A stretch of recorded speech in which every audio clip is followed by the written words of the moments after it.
I'm getting that to you. Skip it onto YouTube. Yeah. I've got Wi-Fi. Okay, you're good. Hold on here.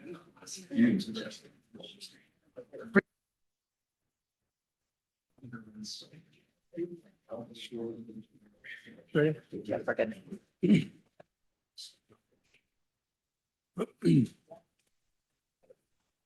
Good evening. It's June 3rd. We're going to have a city council meeting tonight for the city of Lake Stevens. We are down at the mill on Main Street. We are also recording this live, and this will be later posted on our YouTube channel. With that, I'd like to call this meeting to order and ask all to rise for the Pledge of Allegiance. I pledge allegiance to the flag of the United States of America and to the republic which stands one nation under God, indivisible, with liberty and justice for all.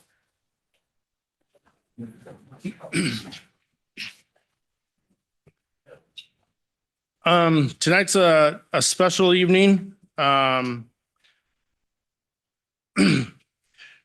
We have with us tonight Marcella Tadet, who is the wife of Councilmember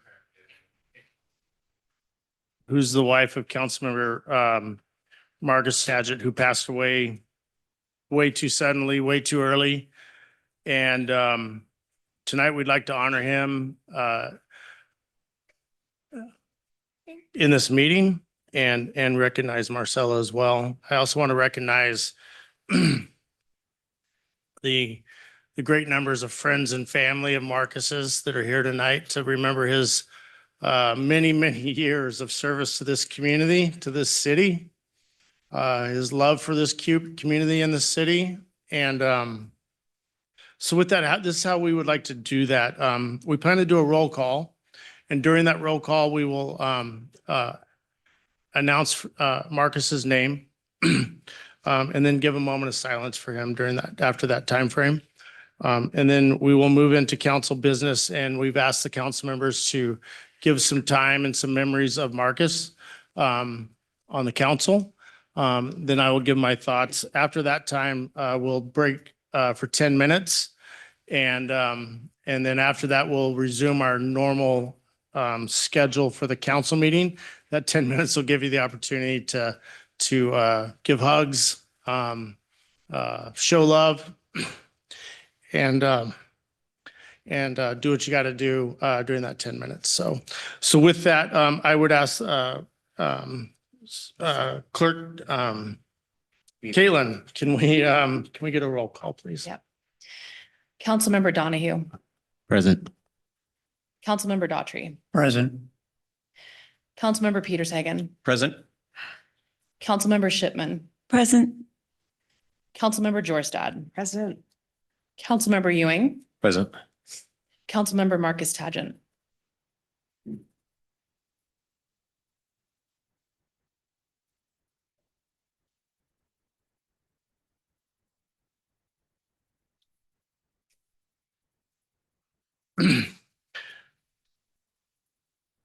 I'd ask for a motion to accept the roll call with the lasting memories of Councilmember Marcus Tadet. So moved. Second. All those in favor? Aye.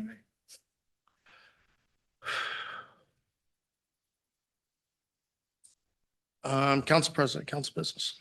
Thank you, Mr. Mayor. So, as stated, in lieu of our normal council reports, we're going to use this time to discuss our friend and colleague, Marcus Tadet. We'll just go ahead and go down the line, start with Councilmember Ewing. Thank you. So I think for me, Marcus, so we got to sit next to each other for 6 years. And his goal, as I perceived it prior to me being on the council and here, his only goal was to make the city of Lake Stevens better. And today Lake Stevens is the best it's ever been, in large part due to Marcus Tadet and his vision for the city. I'm so grateful to him as a colleague, and as a citizen. I'm grateful for his service to our country, to the Marine Corps. So here's a couple things where I think Marcus's integrity stands out to me. And when Marcus ran for mayor against John Spencer won that race. You would have never guessed that Marcus had run against him. Marcus got behind Mayor Spencer 100% and supported him completely and entirely. The next mayor's race was a similar deal, and Marcus got behind Brett Gailey 100%. I appreciate Marcus's talent, his eye for talent. I look at the two people that I know that he invited to participate in the council, Sean Frederick and Sam Lowe, and what outstanding additions those were to the council. Marcus's only goal was to have Lake Stevens be a better place for people to live, work, and play. I respect Marcus. When I was council president, I had to have a difficult conversation with him, and Marcus handled it with such kindness and grace. And I just really appreciated his maturity and how he handled that. And he taught me so much. Another example of Marcus's kindness, he had some missionaries from a local congregation that stopped by his home, and Marcus was not a member of their faith. And he invited them into his home, and he treated them with so much kindness that I ran into these missionaries and they were like, wow, like, who is this Marcus Tadet guy? And why was he so nice to us? And like, we don't even, and then asked Marcus, and Marcus is like, well, I don't share their beliefs. He said, but I can still be kind to them and I can still respect what they did. So I think of sometimes how people, uninvited guests are treated when they come to our home. And I pictured Marcus just being the representative of the city that we all hope to be. And that was an example to me. I think about Marcus serving our seniors in the community, him taking the pontoon boat out on the lake, taking his time and resources to serve these amazing people. I look at the way that Marcus represented our city so well. We recently went to DC, and among our trips there, Marcus just has an ability and a presence to address people of all walks of life very respectfully and very appropriately. So I'm honored to have served with him, to known him. And I'm grateful that Lake Stevens today is a much better place to live than it was before Marcus's service to the community, both in the formal capacity as a council member and just as a citizen in our community. Thank you. Councilmember Jorstad. Thank you. This is hard. 6 years ago, when I first ran for council, I made it a point to sit down with each of the current council members and just get a sense of, what council was like, and, try to get some feedback and learn from people that were already sitting in these seats. And my meeting with Marcus stands out to this day and will always stand out for me. He was the one that kind of flipped the tables a little bit and wanted to know about me and wanted to know why I was running, and was really earnest and honest and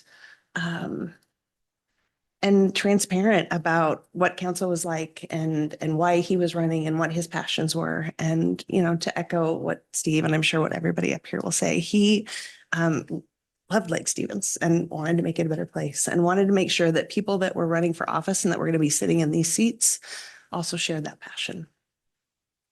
Throughout the years that I've served with Marcus, that curiosity continued. We often didn't see eye to eye. And he took the time to reach out to me in between meetings and listen to why I felt the way I felt, shared with me the reasons that he was voting a certain way or that felt strongly or passionate about a certain way. And, we always left those conversations with a handshake or a hug.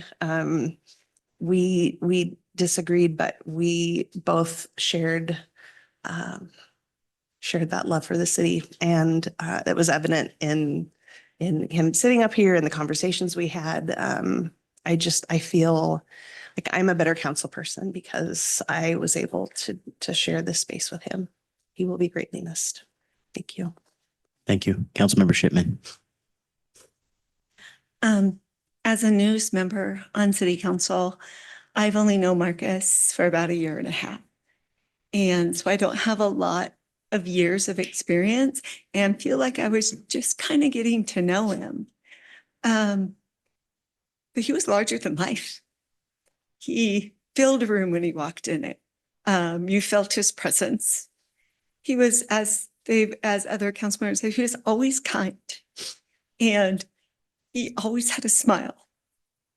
And underneath all that kindness and that smile and that big personality was an extremely intelligent man that you could go to for clarification and who knew what he was doing and loved this city and spent well over a decade on council serving the city. And he was also made it very apparent, he was very proud of his military experience and the time he spent serving his country. And it's hard, I think, for everyone to believe he's gone because he was such a big presence and he will truly be missed by all. Thank you. Councilmember Peter Sagan. Thank you. I have served with Marcus for almost 9 years on the council here, and I would say that one thing I kind of regret is not getting to know him a little bit better. We had a lot of similar thoughts on things, but at the same time, we did have some disagreements. But one thing I appreciated from him is that we would shake our hands and walk away friends. I appreciate his military service and his passion for the parks in the city. But 2 weeks ago, we were in Washington, D.C., and it really struck me. Sometimes you get feelings about people and so forth, but I happened to be sitting next to Marcus at dinner. And it was a long dinner in the sense that the service was not very good and they were very busy and such. But it was after his marriage to Marcella, and you could just feel it. He was happy, very happy and content. And it made me feel good after what he's been through, some things in his life and so forth. So with that, he will be greatly missed. So I appreciate having the opportunity to know him. And I wish I would have got to know him a little bit better. Thank you. Thank you. Councilmember Daughtry. Okay.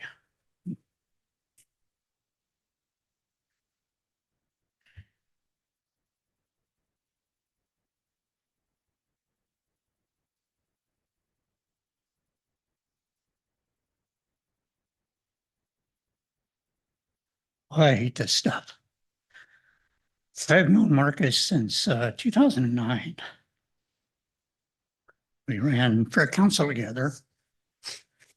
Been on council for 15 years. I don't let him forget that I've been on the seat 6 weeks longer than him. Everything that's been said about Marcus is true. He was a great guy. I could always call him to ask for help on just about anything. If I needed somebody to come down and lift a beam going up on a second-story deck, he'd come right on in and do it with me. He called me to go help on his house and help on other different projects. We worked a lot together. And what's really true is he did love Lake Stevens. There's no doubt about it. And I will say that Marcus was his own man. He lived life large. He traveled when he wanted to. He did basically what he was on the lake when he wanted to. He did a lot of good things and a lot of things for himself. And he lived a large life. He was passionate about everything, and especially passionate recently with Marcella. I met Marcella, I think we went to DC together the first time.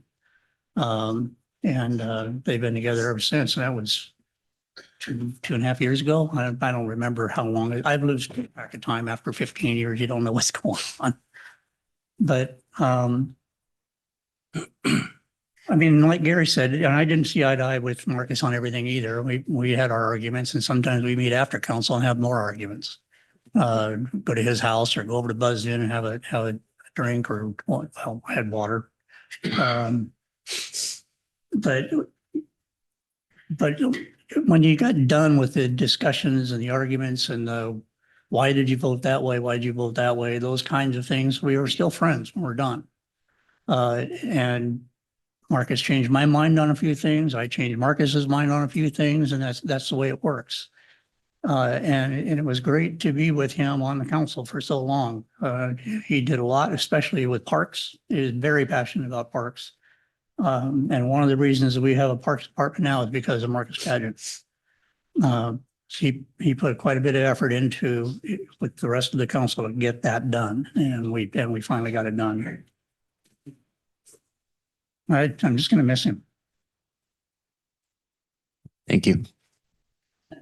So I want to contradict something Councilmember Shipman said and confirm something you said. The contradiction is you said Marcus was always smiling. That's not entirely true, because I remember what seems like not that long ago, I was sitting right about there for my appointment interview.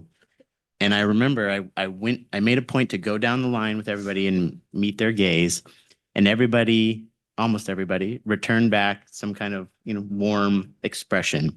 And then I got to Marcus, and the thing I want to confirm is you said he was very intelligent. And I just remember looking at him and he gave me nothing. He had that very stoic, like, I'm sizing you up, Marcus look that he could have. And I just remember thinking, okay, I've probably said something he didn't like. Maybe I've offended him. And I left thinking, okay, we might not get off on a great start here. I'm going to have to work on this.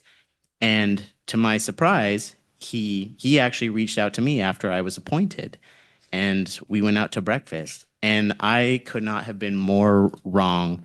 He was open, he was friendly, and in all our conversations, one thing that became very apparent to me, as has been stated up here, was his love for this city. Marcus was somebody with the intellect and, the real estate savvy that he could have gone and lived just about anywhere he wanted. And he chose to live here because this was his hometown. And he told me that. He said, this is where I grew up. This is what I care about. I'm on council because I want to make a difference and I want to give back to my city. And it went from there to the point where we became swimming buddies for the polar plunge. It was my job to make sure he made it back to shore and his job to make sure I made it back. And together, and very stupidly, we would walk past everybody out to the dock and force ourselves to swim back in instead of just running in and out like all the smart people. But we always made it back. We always made sure that we were each okay. And that's how I'm going to remember him, as just somebody who cared about the city and about the people around him. And I know he was planning on not running again. And there's already people, thinking about filling that seat. But just now more than ever, I hope they know, and I hope the city knows what big shoes that seat has with it. So he will be very missed.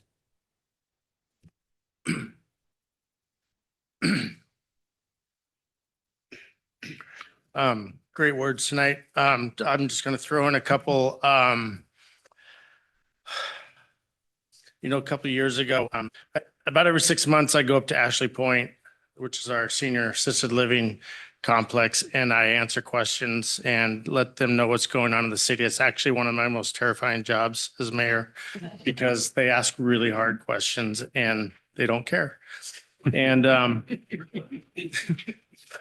but part of that going up there is I realized we had some great seniors in our community who've never been on the lake or hadn't been on the lake in decades. And so I engaged Marcus on this, and he said, well, let's get him on the lake. Let's do it.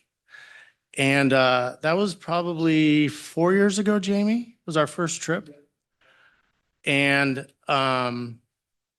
Marcus organized himself and Jamie, I think, the first trip and we had, 30 of our seniors on pontoon boats wandering around the lake on a beautiful day.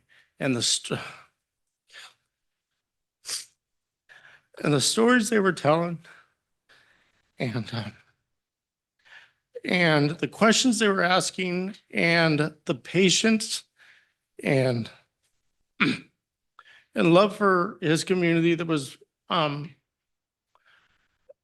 was shown by Marcus to these seniors. Something I'll always remember and always cherish about Marcus. And it is an event, I'm going to tell you right now, if it doesn't happen every year, the seniors are going to let me know about it. And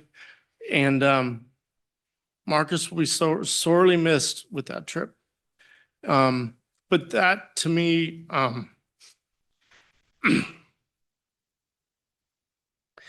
embodies who Marcus was for our community. An immediate yes for help in anything in our community. And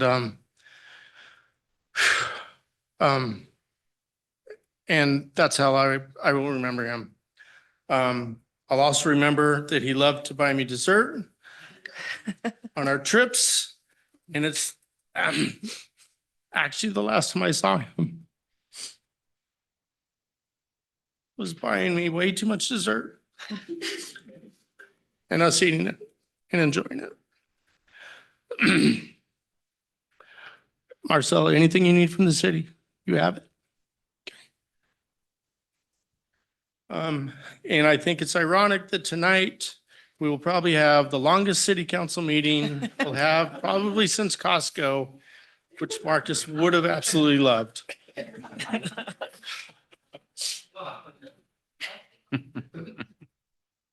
Yeah, but because of Marcus, we're still gonna have to vote to go out past 8 o'clock. We will.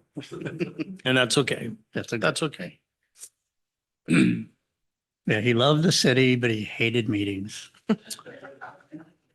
I think I'm gonna break away from the agenda and just, if anybody has anything they would love to say to the city, I think it's a great opportunity to do so at this time. If they'd like to just hit the podium.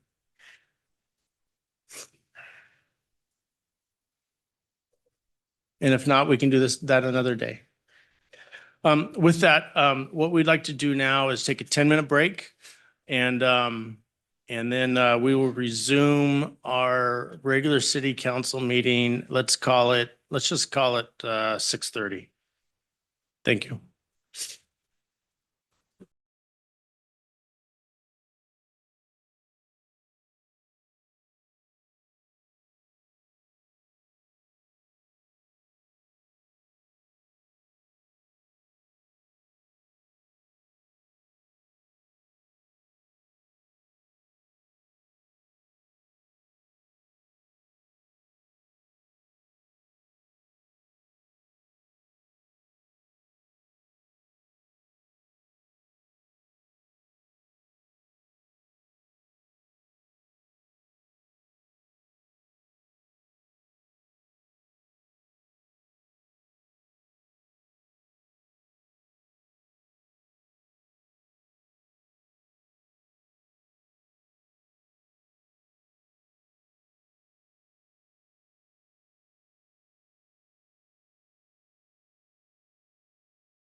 Okay, we're gonna re-adjourn.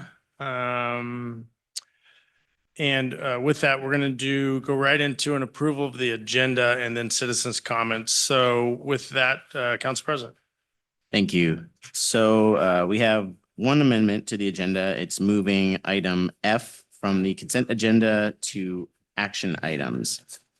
So with that amendment, well, do you need a motion on that amendment? Move to approve the agenda with the amendment. Second. All right, got a motion second. Any discussion? All those in favor? Aye.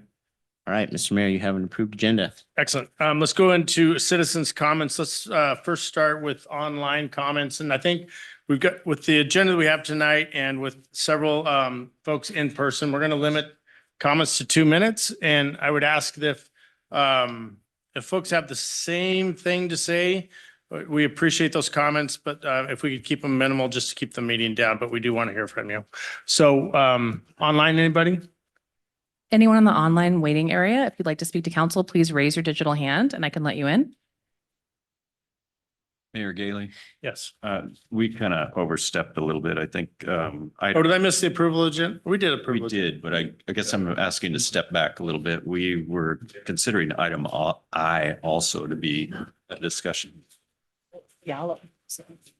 I had talked to Sarah and we've actually emailed back and forth quite a bit on that. And she's clarified a few things for me. I had a lot of questions, so I just think we should put it to a discussion so we all understand the process that went into this Okay. and where the costs are coming from and the steps versus it being on consent, because we weren't given a lot of information prior Okay, to so it. here's what we'll do. We'll do, when we get to consent agenda, we can make an amendment to the consent agenda to exit I onto discussion. Okay, Perfect, thank thank you. you. Perfect. Okay, I do have one online. Okay. 2 minutes, please.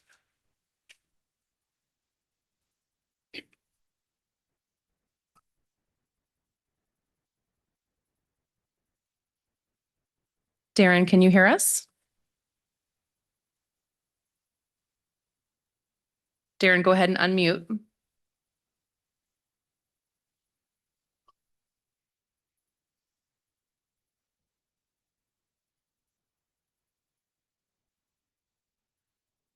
Zen.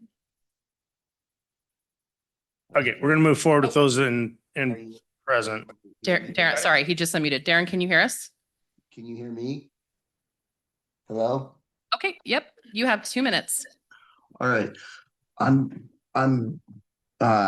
sitting in this meeting because I gave you guys a letter for the fees which you proposed, especially on page 66, I think it is, and 67. For you guys want to up all the fees. They're already expensive enough. But my real reason is because when you submit with the city for permits and you want us to have a full permit submittal, what I don't understand is why we have to, when you have civils have to be done before the landscape drawings or any of the other permits have to be done. Why do we need a full set of submittals if you can't even get past the civil portion of it? And I've yet to get an answer from the city. So they can write all the letters, but everybody's still confused with them.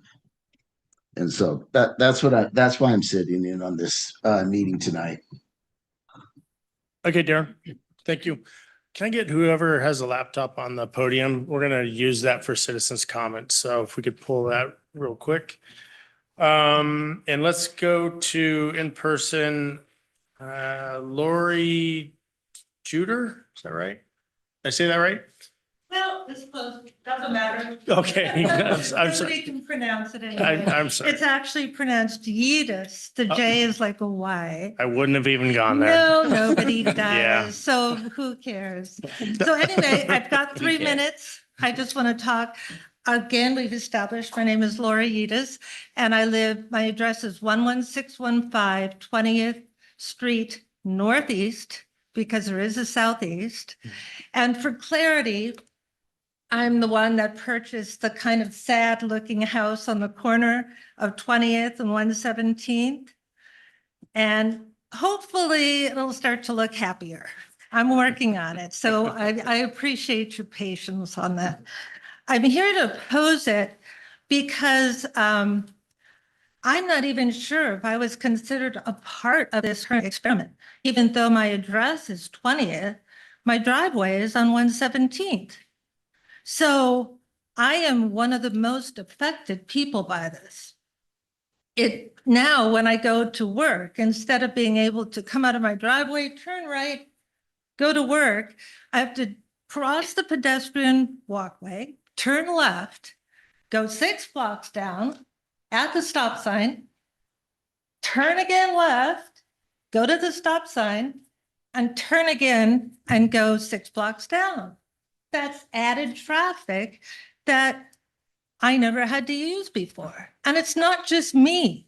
It's everybody that's close to 20th, where we used to not have to use 116th or 117th at all. And now we do.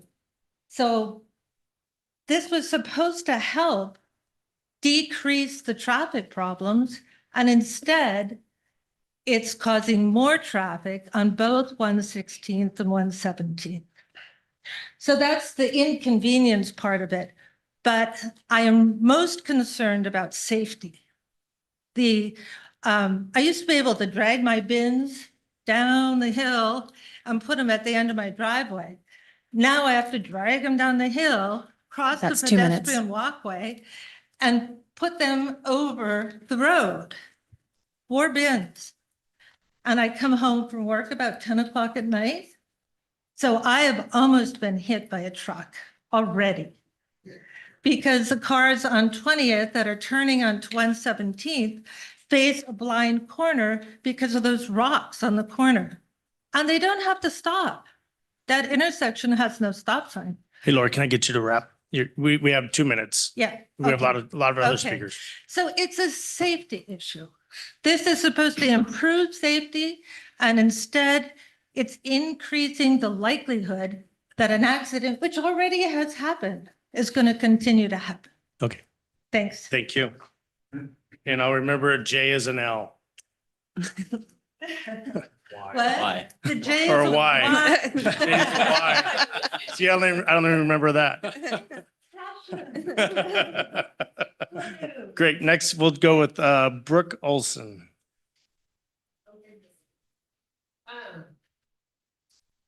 I'm just opposing the 116th, 117th as well, so Okay, it's just, I'm affected by it as well as I know quite a few other people are, so I don't have a lot to say other than I'm opposing it, and I just wanted to be on record for opposing it, so. okay.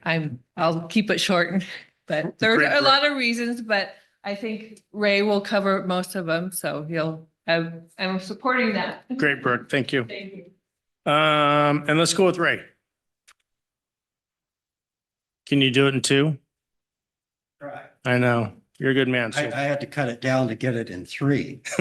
So, anyway, I'm Ray Welk. I'm a 14-year resident on 117th Street Northeast. Thank you for letting me speak. I want to thank Gary for coming up after our last meeting and actually counting cars with me. I sent you all a copy of the survey. 95% of the people on the streets oppose it, 3 in favor, 85 oppose. And I'm going to ask again, I know I've asked this question before, where's the data that was collected on the paper surveys and the online surveys? I've asked that question several times. I called Ben this morning and asked him, and he said, oh, I'll have it up in a couple of days. So, couple things, there's no pedestrian paths anywhere. I mean, you got your pedestrian paths, but there's no crosswalks. And we've had the same 4 kids going to the middle school all year, school year, and I've watched them, and they come out, and it happened when Gary was there. They're clearly indicating that they want to cross, and I've seen as many as 9 cars and a school bus pass before somebody stopped to let them cross. And And the same thing happens up on 22nd. Kids coming down south and they want to go to the middle school. There's no crosswalk there. Today I was up at the 117th and 26th Street intersection. I was going to watch that. And then I was seeing what was going on up there. And so I get on my bike and I head up the street with my GoPro going. So I have footage of it. There were only 33 cars behind the garbage truck. Yeah. So I'm not sure how Ben is or any of you That's 2 are minutes. gathering information. Okay, guess I'm done. I'll see you. I'll continue next week. Great, Ray. So, Appreciate it. okay. And then Billy Lyman.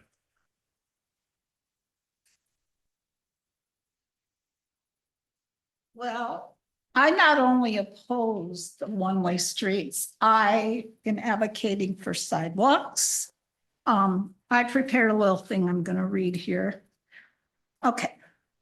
As my neighbor Debbie across the street and 2 houses north of me has said, one nice thing has come from this pilot program is that people are talking to their neighbors. Most of the talk is about how much they dislike the one-way streets. I do share that sentiment. One thought that has come to me from the discussions, observations, and rumors is that the long promise of sidewalks on 117th Avenue Northeast does not appear to be in the future plans of the city. I am here to ask what steps can be taken to change that situation.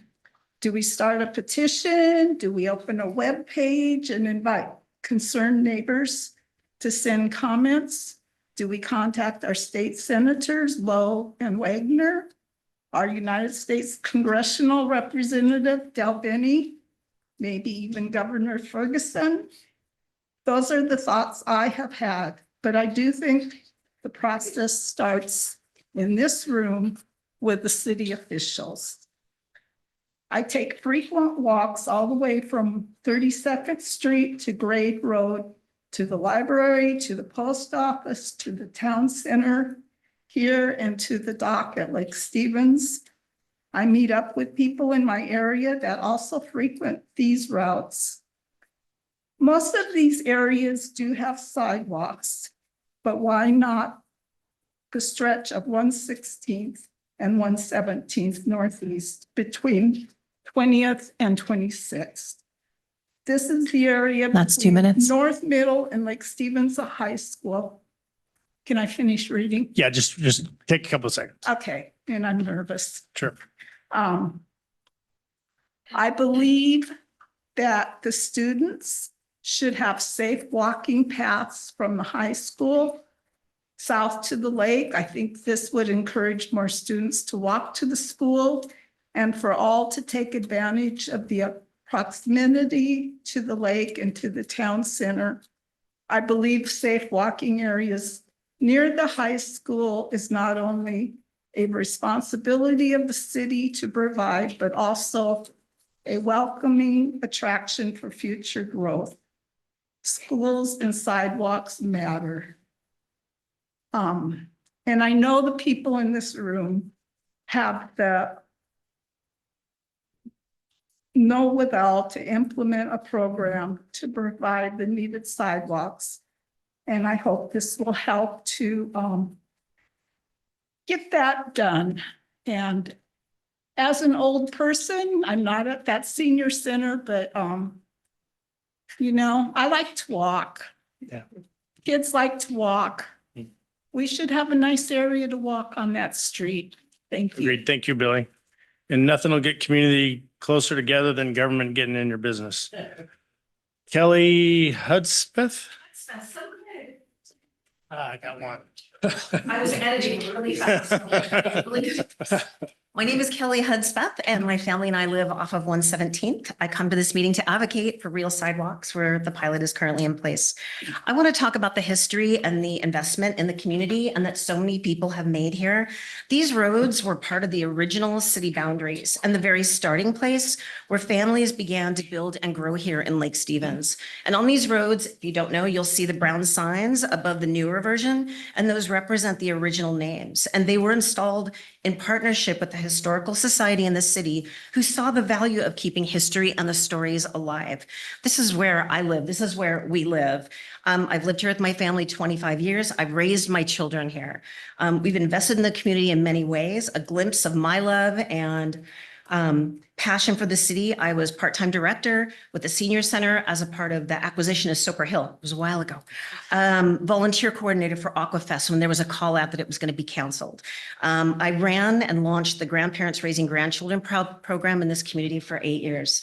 I live here. I care here. And this has just been, there's been a lot of discussion in regards to the inconvenience and the safety, and that is very important. I'm going to just continue with my focus of the history and not go into my stories of trying to get to my house and picking a direction. But it's not just a convenience. It feels like the last in line, and the city is saying there's nothing left for us. Even with all the building and the sidewalks and growth that we're seeing everywhere else, we're told that there's nothing left. So the ask is for you to really understand that we're a valued part of this community on our streets, on Van Dyke Road. I'm sorry, I don't know the one on 116th. And so for many years, a lot of us longtime residents, this has been years in delay, waiting for a promise and that's yet to be fulfilled. And I've been wondering, was it just intention by the city that we've heard over the years? It's more than a single line item on a single year's budget. Please consider our stories. We're people, our children, pets, elderly, walkability factor. That's 2 minutes. You want to walk to Main Street, Aquafest, and the Thursday market or Wednesday, whenever that is. I advocate for the community I love. Thank you. Perfect. Kelly. Thank you, Kelly, and thank you for your service. Luke, and I'm not sure on the last name, what? Volley, yeah. So I just want to touch base. So I've lived in Lake Stevens my whole entire life. I had a hard time buying a house here, my wife and I. As you know, prices are huge, right? So we finally do. I wanted a place out in Machias. I didn't get a place in Machias because my wife wanted to be close to the schools. So what did I do? I settled for a place on 116th. Why? Because it had a big lot. I'm into boating. We have RVs, all that. Now, what want to talk about is access to our property. So in front of our property, I have a spot there. It's gravel. Kids can walk by. It's very essential. I leave it clear all the time.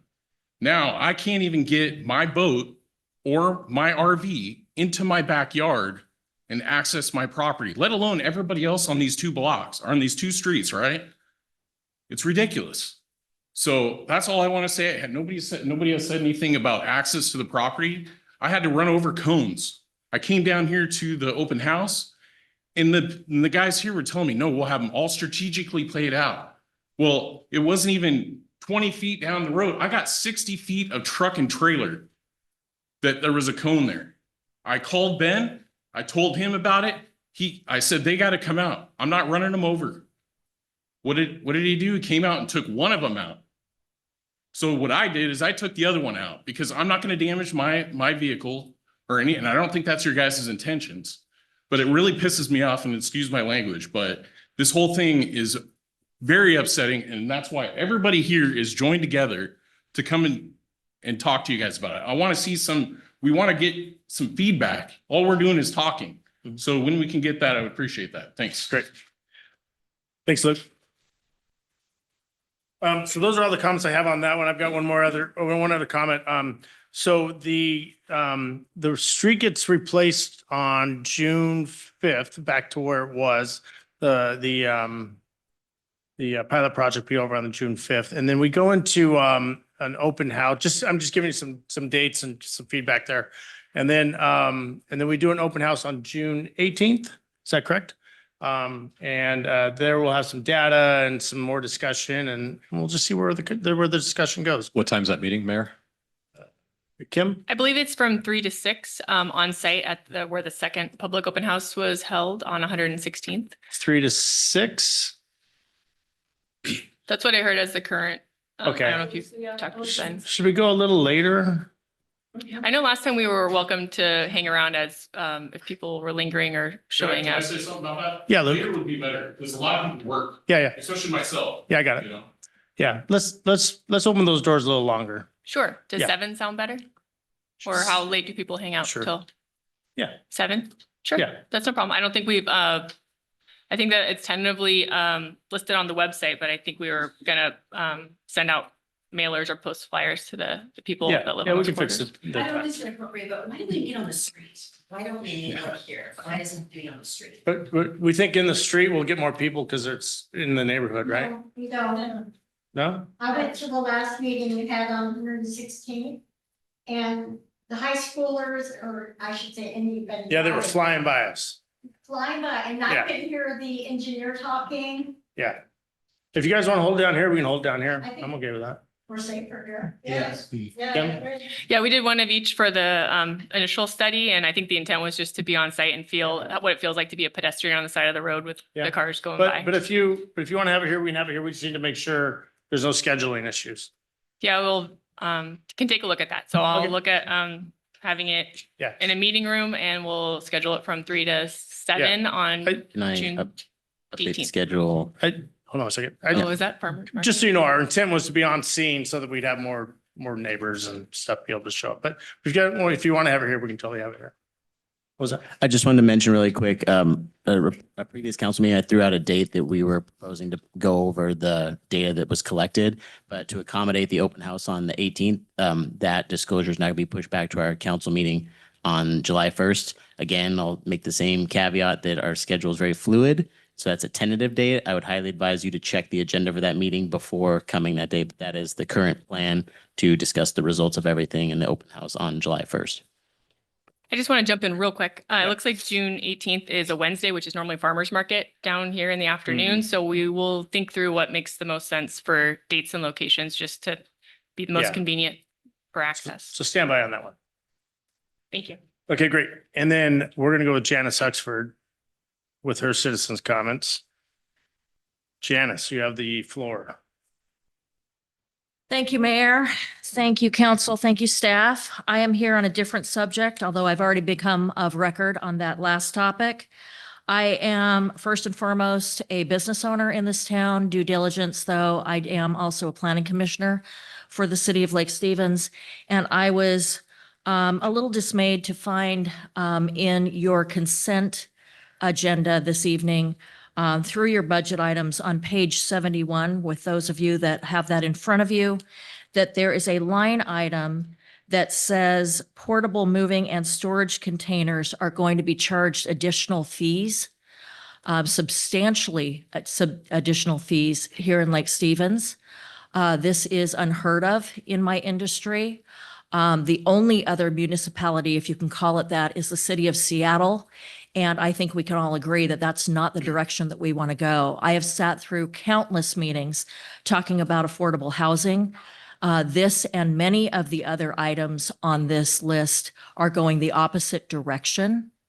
And my concern is mostly that I don't know how this is going to be implemented. This is going to be a straight up tax on your constituents. It's going to be a straight up tax on one of your employers in Lake Stevens. And there is no thought process that I can go through where this is going to be able to be monitored. So if I am going to need to pay a fee to park a dumpster or a porta potty, if I'm doing your roof or anything else that is considered portable storage, we're going to have issues doing business in and with Lake Stevens. And I wanted to bring this up simply to have the dialogue so that perhaps you could become better educated on the issue and perhaps even redline that item. So I will leave that with you and I respect your opinion on it. Thank you so much. Thank you, Janice. All right, let's move forward with the agenda and go to guest business, and we're gonna have a joint board city council discussion. Good evening. Thank you. I'm Jill with the Parks Department and for Lake Stevens. And I'm excited to introduce this project this evening to the City Council and the Parks and Recreation Planning Board. The City Council budgeted for the Parks Department to partner with a consultant to draft the first Parks, Recreation, and Open Space Plan, or PROS plan, for the city. This plan will guide the department and the city in our efforts for development, redevelopment, acquisition, and maintenance for our park system for the next 10 years. This project is a heavy lift and very community input focused. Our consultant was selected using a competitive process for qualified professionals and came with an impressive set of references for other jurisdictions in Western Washington. His firm showed a focus on actionable plans and community involvement. And at this time, I'd like to introduce Steve Dew with Conservation Techniques, and he'll provide some additional details and kick off this project. As soon as we get the Please hold. presentation up.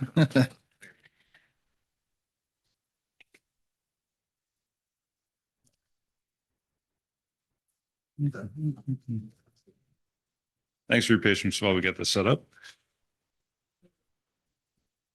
And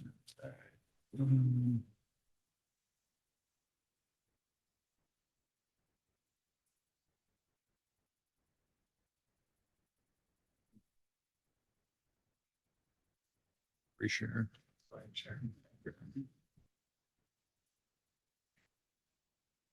Thanks for your patience.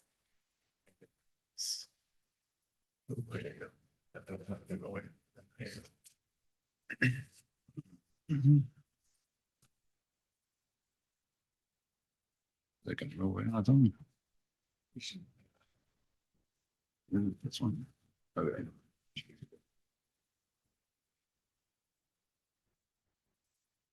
All right. I think we're good. Thank you, Jill. Good evening, Mayor, members of council, members of the Parks and Planning Board. Again, my name is Steve Dew, Conservation Techniques. I know you've got a full agenda tonight, so I wanted to take a little bit of your time to introduce the Parks, Recreation, Open Space Plan and take a little of your time to get some feedback from you about the direction for the Parks, Recreation, Open Space Plan as we are just at the very onset of the project. So for tonight, I just want to give you a quick introduction of what the plan is, its use, its purpose, give you a little sense of the overall project timeline and schedule, as well as the community engagement pieces that will be part of the process, and then have some discussion with both bodies.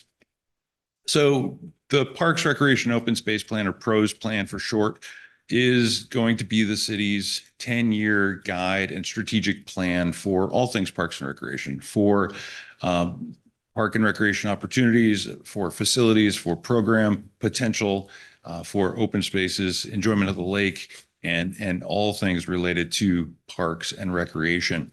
It will be the city's first Parks and Recreation Open Space Plan, and it'll ultimately become an addendum to the city's comprehensive plan. So it will be a standalone strategic plan to help guide the Parks and Recreation Department for the next 10 years, and it will guide future investments in what the city does for parks, recreation, open space improvements, and we'll also consider maintenance and staffing as part of that. One key factor that I want to bring up is that having a plan adopted will also meet the needs of the state's Recreation and Conservation Office, the RCO. They're the granting agency for parks and recreation efforts across the state. So if the city of Lake Stevens were to pursue a grant via RCO, one of the primary checkboxes is, do you have a plan? This plan is that checkbox. And again, it's more than a checkbox, but it will help, again, lay a foundation for what will be for the next 10 years. The real intent is to be strategic, take a 30,000-foot level look at the city, and ask some core questions. You know, what are the city's strengths? What are the key areas for improvements? You know, are there playgrounds that need to be refurbished or upgraded? Are playgrounds required in certain areas that don't have them? Things like that. How do we meet the community's needs now and for the future? Again, thinking that this is a forward-looking document for the next 10 plus years. And where should the city focus efforts and resources, knowing that you won't be able to afford everything on day one? How do we be strategic about putting a project list together that can be sequenced out over time and is thoughtful in how things come to be for the next 10 years? So that's kind of the structure and intent of the PROS plan. One main component of the process is to get public input and feedback. And public input is going to be a critical piece in making sure that the goals and priorities that are in the plan resonate and are consistent with what we hear from the community. And it really becomes a community's plan. And ultimately, it'll be a tool that tells the story of where Lake Stevens is today and where the community wants it to go in the future. Real quick snapshot of the overall project timeline. That kind of pink red bar is where we are today. And you can see that we've really just started the project. So we are at the very front end of the project. It's intended to span about a 10-month window. And there will be many steps of public engagement along the way. So in the first couple of months, really, we are just starting out. We're gearing up. We're trying to figure out which way is up and get a good sense of just base information, looking at the city's comprehensive plan, other plans, site improvement plans for parks, recreation information, et cetera. Looking at demographics, looking at recreation trends, and starting to build kind of a understanding of kind of the community of Lake Stevens.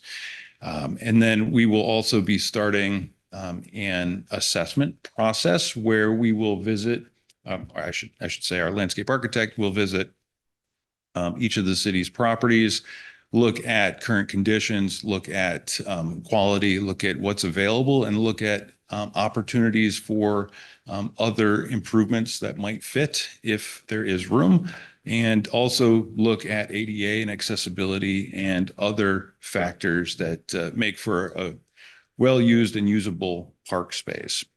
So that's going to happen over the next couple of months. As we get into summertime, we'll be digesting what we hear from the community, get into a needs assessment, and kind of package what we've heard as we develop a plan document, look at goals, look at project capital planning, and then come back to both bodies, plus the Planning Commission, late in the process for review and approvals. The middle section of this plan really is about the process of community engagement. So there are a number of different tools we'll be using to hear from the community. One is a community survey that we're starting to think about in terms of the types of questions, the scope of questions. It's one thing I want to ask a little bit later as we get into that. But we'll also do a pair of community open houses. We've got a series of stakeholder discussions. A few of those would be focus group sessions where we bring together, 6 to 8 or 10 folks to talk around the table and kind of dive into things related to programs or access to parks or field space, things like that. And also some one-on-one interviews. And those stakeholders are as of yet undefined, but we'll be working with staff to think through who in the community is best to bring together and talk to. Additionally, the other piece to the public process is talking to these bodies, to you and to the Parks and Recreation Board periodically throughout the process, in part for this first session to get a sense of vision and direction and challenges. And then going forward to have us let you hear what we've heard from the community, get your feedback and get your guidance going forward. And then circle back with kind of a review and approval process later in the project. So that's the scope of the process and plan altogether.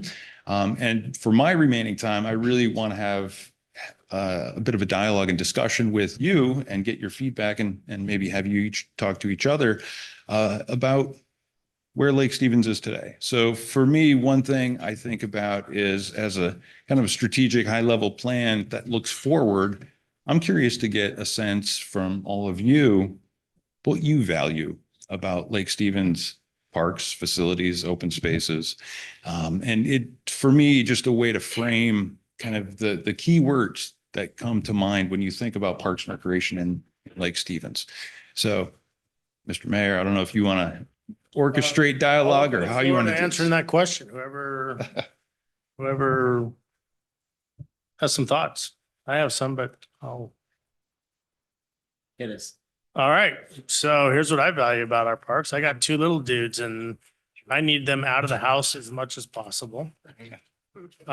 And so I value our parks, because I take them there. I take them to the North Cove. I take them to Lundin. I walk them down the new Bayview Trail. I, take them to our little pocket parks in our own neighborhoods. And we get them out on a boat every once in a while on our big park, the lake, right? And so there's so much, it's a reason why people come to Lake Stevens and live in Lake Stevens, because we have space. Do we need more space? Absolutely. You always need more space, open spaces. But the spaces that we do have are well used, have great plans involved with them to make them better usable. And so that's what I value about Lake Stevens Parks. Go ahead, Carl. One of the important things, we have a lot of growth still. Yep.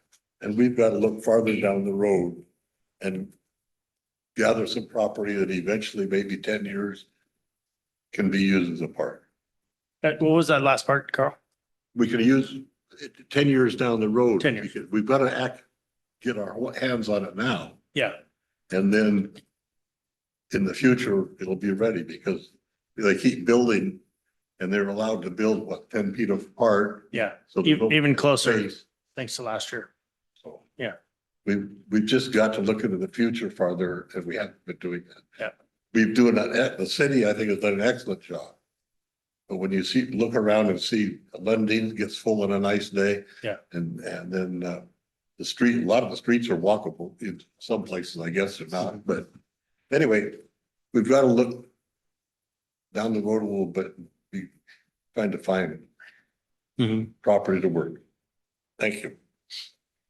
If I could add, one thing that I think is important to note, and I think we're doing a great job of this recently, is ensuring that our parks and locations are more accessible, more inclusive. I do really appreciate the intention behind creating parks that folks of all ages and skills and abilities and areas where they live in Lake Stevens can access. And I think that's something that I would like to see in the forefront as we move forward. Where in our city don't we have good access to parks, and how do we look at developing opportunities there? Who in our city can't use the parks and why, and how do we address some of those barriers? So I look forward to continuing to have those conversations. Right. Go ahead.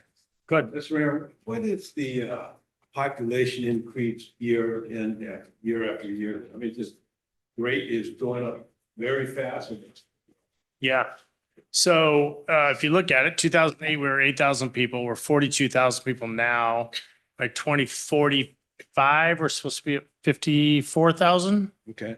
Right? So we're looking at another 12,000 people in the next, whatever that math is. And yeah, where are they going to recreate, right? And that's what, bringing back to Carl's point, is we need to start thinking about acquisition of land, because if it keeps growing and growing, there's not going to be any place to go. And if you go to the park, it's just going to be like going to Seattle down to one of the big parks. There's nothing, you can't move around or do anything. And what I like that what we're doing in the parks is we're getting these parks all over the city. There's not just, concentrated at the north end or the south end, but starting to go around. And I think that's what we need to do, is to go to the different sections where the parks are a lot lacking and try to get some land there. And one thing I've always said since I've been on this park board, we need more sports recreation, because for one, it brings money into the city. And for two, there's so many kids playing sports now, and they're having a hard time filling the field, finding the fields and the tracks. Has the board been tracking the council's conversation about the county properties that they want to give us? Yes. Right. So one of the properties we're gonna immediately take, which is Cavallaro Hill, where the skate park is. And there's some great opportunities for what you're talking about at that location. The other opportunity is the community fields across from the Chias.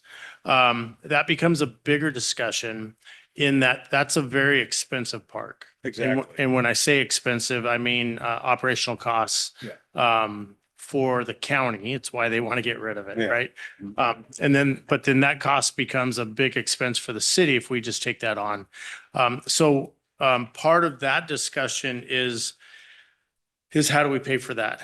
And Have you thought about partnerships with, the different leagues in the area that they can contribute to that to maintain it? Yeah, absolutely. There's those discussions, but I think what we want to do if we take over that park, it's how do we, right now, the county only uses it about 60% of the time, if that. How do we get it to 100%? And not only 100%, but how do we get it into evening leagues, right? Mhm. And so when you start talking about that, you start talking about needing capital funds to upgrade that park. And what I'm talking about is synthetic turf and lights, right? And so then that becomes a bigger revenue need. Right. But also a bigger revenue influx into the city if run correctly, right?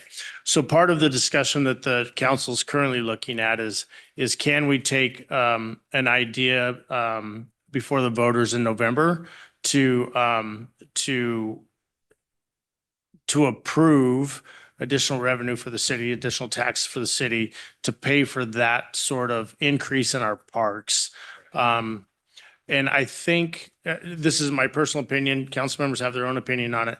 I think that it's a smart move. And because if we can build out that field and if we can build out the dreams of the skate park, Cavallaro Park, we could be bringing in 200-300 times two families Oh, yeah. a weekend, leaving their money at Costco and leaving their money at Jay's and leaving their money here in the city. I think it's a smart move. And oh, by the way, during the week, all those 10,000 kids that we have 25, a quarter of our population's under the age of 20. So those 10,000 kids, where do they recreate during the week? In those locations. So that's a little bit about where the council's looking at and talking about in the next several weeks to expand. Because one of the problems we do have is land. We just, we can't compete with developer. If we had any land left, we can't really compete with developers to buy that land. So these are two really great opportunities to increase our capacity and volume of space for the kids. But it's going to cost money, and we have to decide if the voters want to take that on. That's true, but at the same time, the money that you spend to renovate these parks, the tournament, to what we're talking about, compared to buying the property, that sounds like a better trade-off to fix up what we have and get it to where we want to instead of buying land. Then because then you have to develop the land. Sure. Spot on. I absolutely agree with you. Yeah, so I mean, just some of the things I think I value about the parks, right? I think it's just, it builds community. I've had little kids, they've grown up in Lake Stevens, great memories, building community, building friendships, just giving people an opportunity to exercise, build skills, build confidence. And I really think, just having things growing up here or having my kids grow up here is just having things for little kids, middle school age kids, and then high school kids, right? Like just having all these different opportunities. And I think there's no better place to be than Lake Stevens on a sunny day. We just need more of it, right? Yep. So no, I think we have great parks. We have a great community, and I think parks just continue to help build that community, bring people together. I mean, some of my best friends I've met through the parks, coaching soccer, just being out with people and meeting people in Aquafest and things like that. So yeah, I think those are some of the big things to me about the parks. I would just like to add that for me, one of the most meaningful parts of our parks is how clean they are and how well maintained Lake Stevens parks are. there aren't out there every second, so I'm not saying you'll never see a piece of litter. But I have to think it goes into the design of the parks. How are we going to maintain this park? How are we going to keep this park clean? And as a couple have said, we've got gorgeous parks. I was out, when I was campaigning, I was out at the parks on the weekend. I was hard pressed to find someone from Lake Stevens, because our parks are so full of people from outside Lake Stevens that want to come in and enjoy our parks, because that's the reputation we have. And I like how the designs are intimate in that it feels like a cozy place to bring your family, but they're also open enough and exposed enough that they don't welcome maybe nefarious activities or, that type of thing where you feel unsafe, in the parks. And I just got to give a shout out to the Parks Department on how well maintained our parks are. And as we continue to grow and develop more parks, that we keep in mind in the design, how are we going to maintain them? How are we going to keep them clean? And how are we going to keep them safe for families? Feedback. Yeah, I guess I just want to echo that. They need to be clean, they need to be safe, and they need to be well maintained. And here's just an example of what Kim said. I mean, we have the Legion 181 does an awesome presentation on Memorial Day. And not even like we're getting the chairs put, next thing you know, like there's a city worker coming through and like, I'm like, what the heck? I mean, it's like, just like went through, made sure everything's cleaned up, and it was awesome, to make sure that those who were following suit, had a clean place, not that we left a mess, but just to check up on things. So I appreciate the effort of the Parks Board and Director Garceau and her team. I feel like the parks are moving in a great direction, and I concur with the need for more land and more space. And we need to have forethought to make that happen. So my only recommendation is that if we are going to put it to the voters, that we do something that's quantifiable, and we lay something out that people can see the value that they're getting, like we did with the Transportation Betterment District, where the voters can see, hey, these are the types of projects that I'm supporting. If I go for this, if I'm going to, approve whatever the tax increase is, because that makes it, for me as a voter, that makes it easier for me to support when I see exactly where the money's going. Yep. I was going to throw in a couple of comments here too. So echoing what you both are saying about safety, that's obviously something that is very important. And I think so much the design has been fairly open.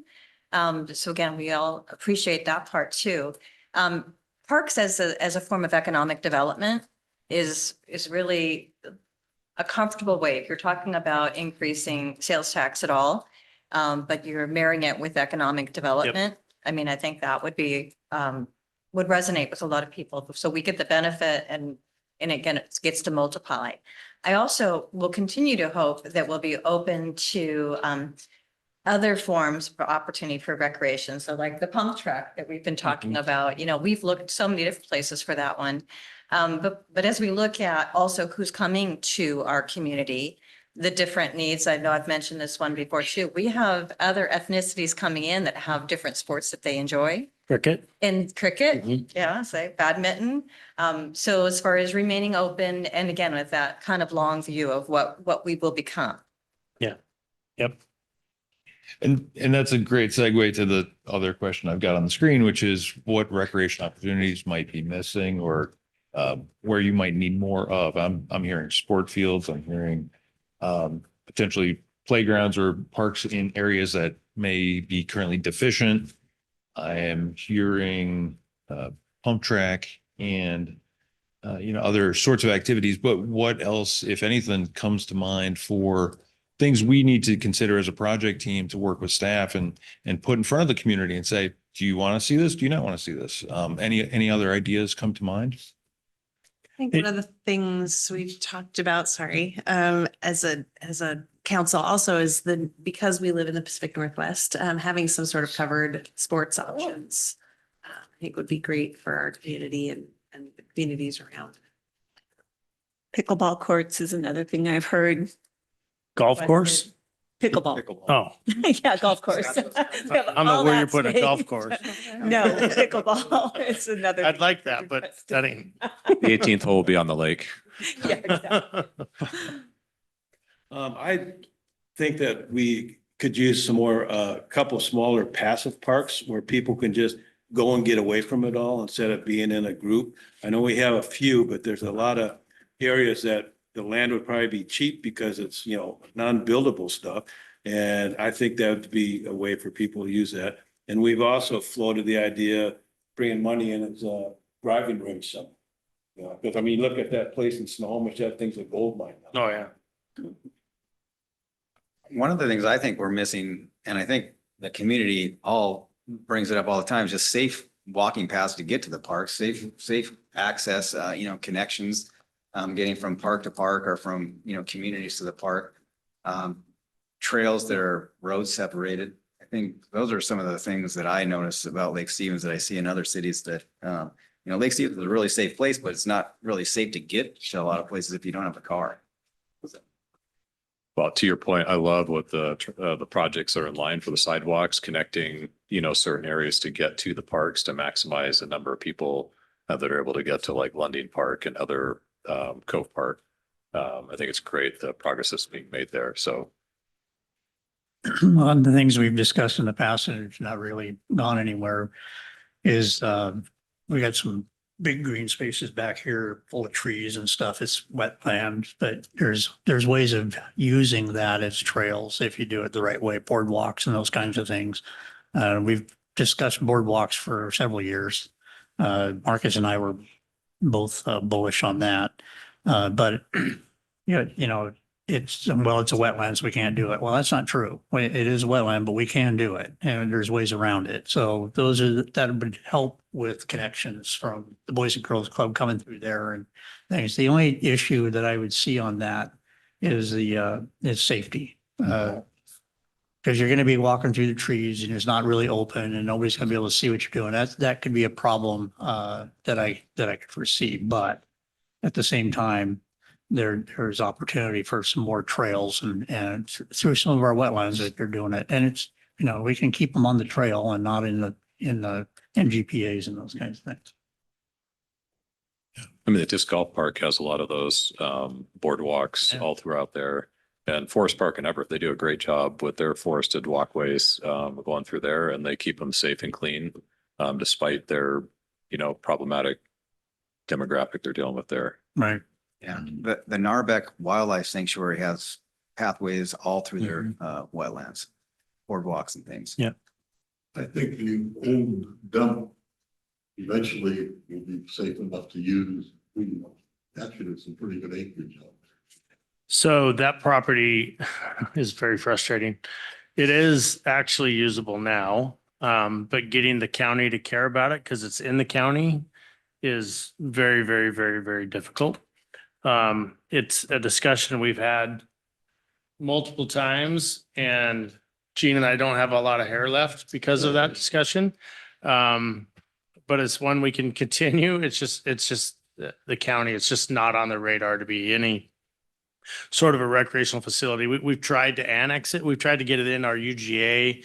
We've tried to get control of that, but it's just the county just doesn't care. Perhaps you offer a deal to take the county park along with that one. We've had that discussion also. Still pulling your hair. Yeah, still pulling my hair. You still have more hair than me, Mayor. I keep it short, so I don't have to grab as much. So the comments I'm hearing definitely align with the types of questions I've asked. And again, thinking that this plan is looking forward 10 years, knowing that your population is going to grow, you might want to consider additional acreage for that future population. What do you see happening in Lake Stevens 10 years from now? Picture yourself in 2035. I've heard trail connections, access to different spaces. What about different age groups, activities or spaces for teens versus youth or seniors? Any ideas there?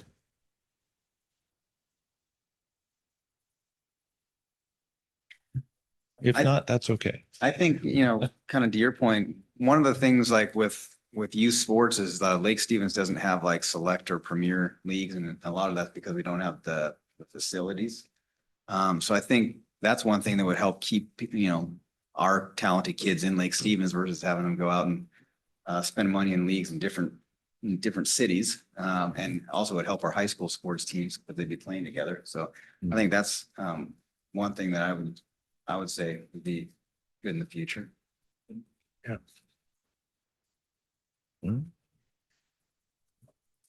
So I'm going to move forward just for sake of time. As I mentioned earlier, one of the early ways we're going to engage with the community is via a survey. We'll also be doing some open houses and other discussions, but thinking about what you know of the community and what we've talked about already in terms of some of these interests, what do you want to hear from the community that maybe would help us frame a question or two in the survey? Steve, how do you guys do the surveys?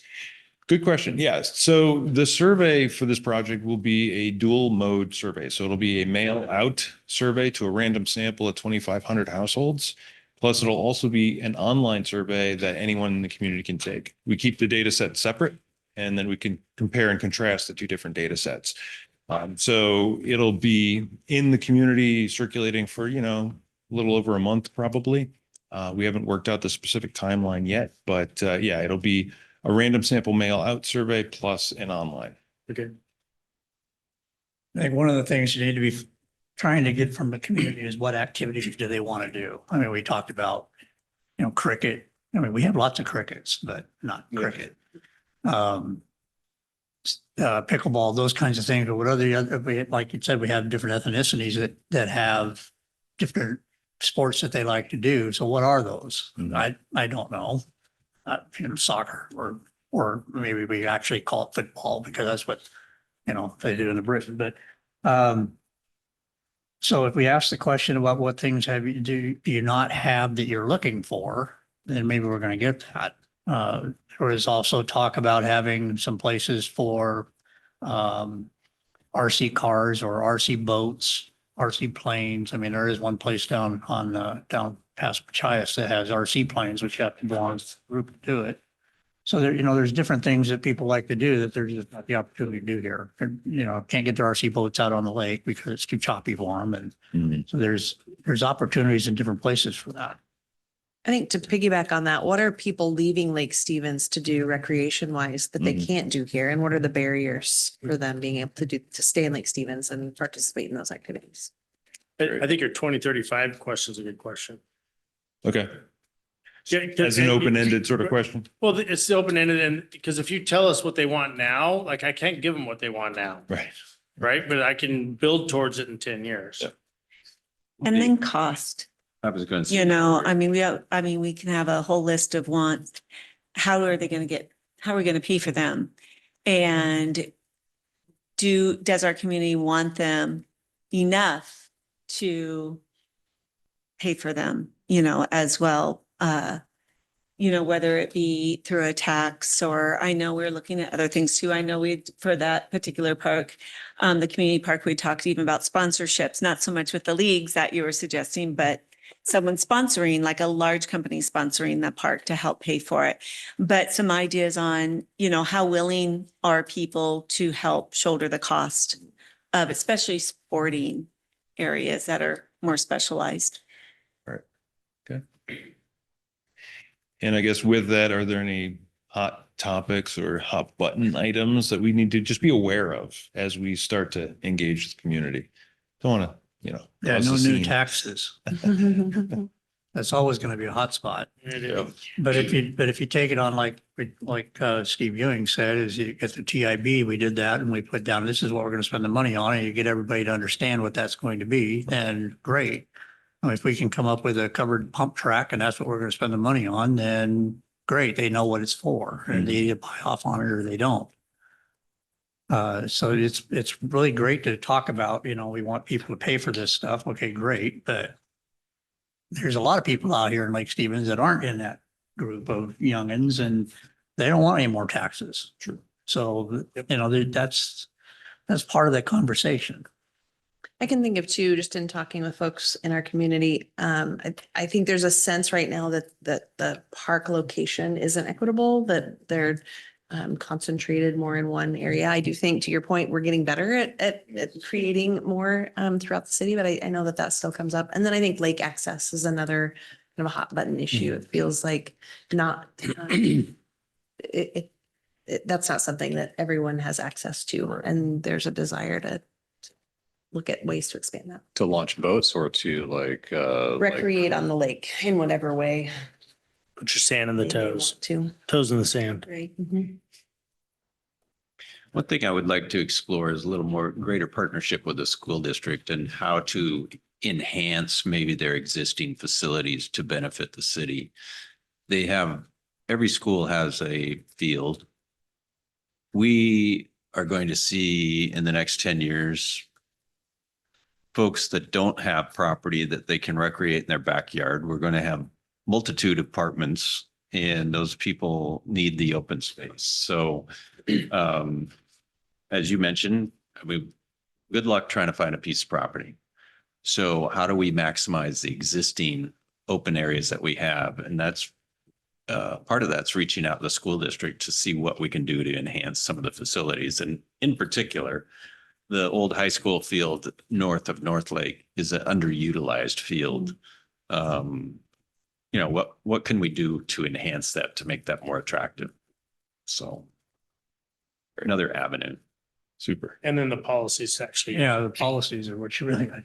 The school policy section. Well, certainly, yeah, but we need to have that dialogue with them to explore that option. I agree because, I mean, the bonds keep going up and up, but we can't use the property. Right, right. Why do we keep putting on you need to, increase education, but at the same time, we should have access to the fields. Yep. And they just shut everybody up. But the I would school just- board is, I mean, that's affected through the school board and the direction. If they want to focus on that and make that a priority, they have the authority to change policies. They're the only 5 people that you need 3 people on that board to have that vision and to want to make that a priority. So if they're focused on things other than that and they're getting distracted with other things, that may not be a priority. I just want to add, Kim, sorry, one more thing about the county park. I just know from Robbinswood Park and Bellevue, when they went from grass to AstroTurf, the usage just went up astronomically because, the rain is always there. And so I just think that's a great option, even though I hate synthetic turf. It does increase our options as far as usability. So has the council pushed the school board about using their property? They're just kind of a moot point. So I go to school board meetings. Okay. And Dr. T is very approachable. Dr. Mary Templeton, our new superintendent, very approachable. She's very involved in the city. At this point, it would be a matter of, what are their future plans for their fields? I mean, I know our kids in school want to play more sports and that's one of the challenges is, the teams can only accommodate so many children. So, what are the school's plans in the future before we even discuss, what we might like to do? But Dr. Templeton is very approachable to have conversations and she's very open to conversations. So I think that's a good starting point. But again, we don't know what are the school's plans here in the next few years. She's brand new. This is her first year with the district. And see if it's something that they could accommodate the city to assume that, they're just going to be sitting there vacant. And that I think is probably not appropriate because we really don't know that. Well,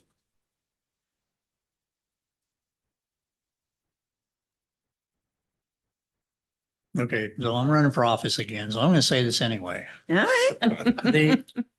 I'm sorry, but school district property is public property. It isn't their property. It's the public's property. And they don't have that as, they don't internalize that. They think it's their property and they can, but it isn't. It's public property. And so we have to reinstill that into the board and to the school district and to the bureaucrats that run the school district, because right now they basically said, you just lock the gates and nobody can come in and use the fields and that kind of stuff, except for up here at Pilchuck, which doesn't have lockable gates. But when I'm everybody knows I'm well involved in Aquafest and we try to get places to go do things. That is really tough to do anything with the school district. And that drives me crazy because it's public property. We pay for that stuff. And that's just my feeling. I just have one, I guess, additional thought. Thanks, Kim. For the mill here, Mayor Spencer had a vision for the mill, and with Marcus Tagent's vision for parks, I would love to see that any additional parks have some type of memorial. It could even be like a Marcus Tagent, something to honor his legacy to the city, his contributions, which are significant, and really without which we don't have what we have today as far as parks and recreation, and the city being in the direction it is. So I would love to be able to keep his memory in the forefront of our community for his service. I appreciate that. Hey, Steve, let's move this forward. Yep. Yeah. I understand. I know we're tight on time. So I guess just to wrap things up, I do appreciate all the feedback and guidance. It'll help inform our conversations with staff as we think about the survey and other outreach. Just real quick, in terms of the survey and next steps, we're looking at latter part of June through July for pushing the survey out to the community. The first open house, this is actually older, likely mid-July, and another in the fall. And then again, follow-up sessions with board and council as we move through the process. So intending to have a compiled draft plan, but by end of calendar year, and then review and approvals early into next year. That's all I have. So Would we again, be able to have the survey at Aquafest at the city booth? we'll coordinate with staff to see what works. I think that's doable. So again, I appreciate all your time and Great. the insights. Thank you. Thank you. Thank you. Parks Board, anything else other than that for us? All right, great. Appreciate y'all being here and appreciate your service. Thank you. Yep, thank you. All right, we're gonna go to city department reports and let's do the ESC fly-in summary real quick. May 12th, we had a small delegation from Lake Stevens that included 5 council members, mayor, and some staff members. We teamed up with EASC, which is Economic Alliance Snohomish County. And we met with our representatives individually, meaning just our Lake Stevens team. We met with Representative Delbeni, Representative Larson, Senator Cantwell, Senator Murray. We also were on the White House campus, meeting with White House Office of Intergovernmental Affairs, and then the US DOT. And the project we brought forward asking for funding and information about how to get funding included the Bayview Trail Extension, South Lake Stevens Multi-Use Trail, 79th Avenue Southeast and 24th Street Southeast. That's the road extension down to the Cab Mid-High and out towards the west.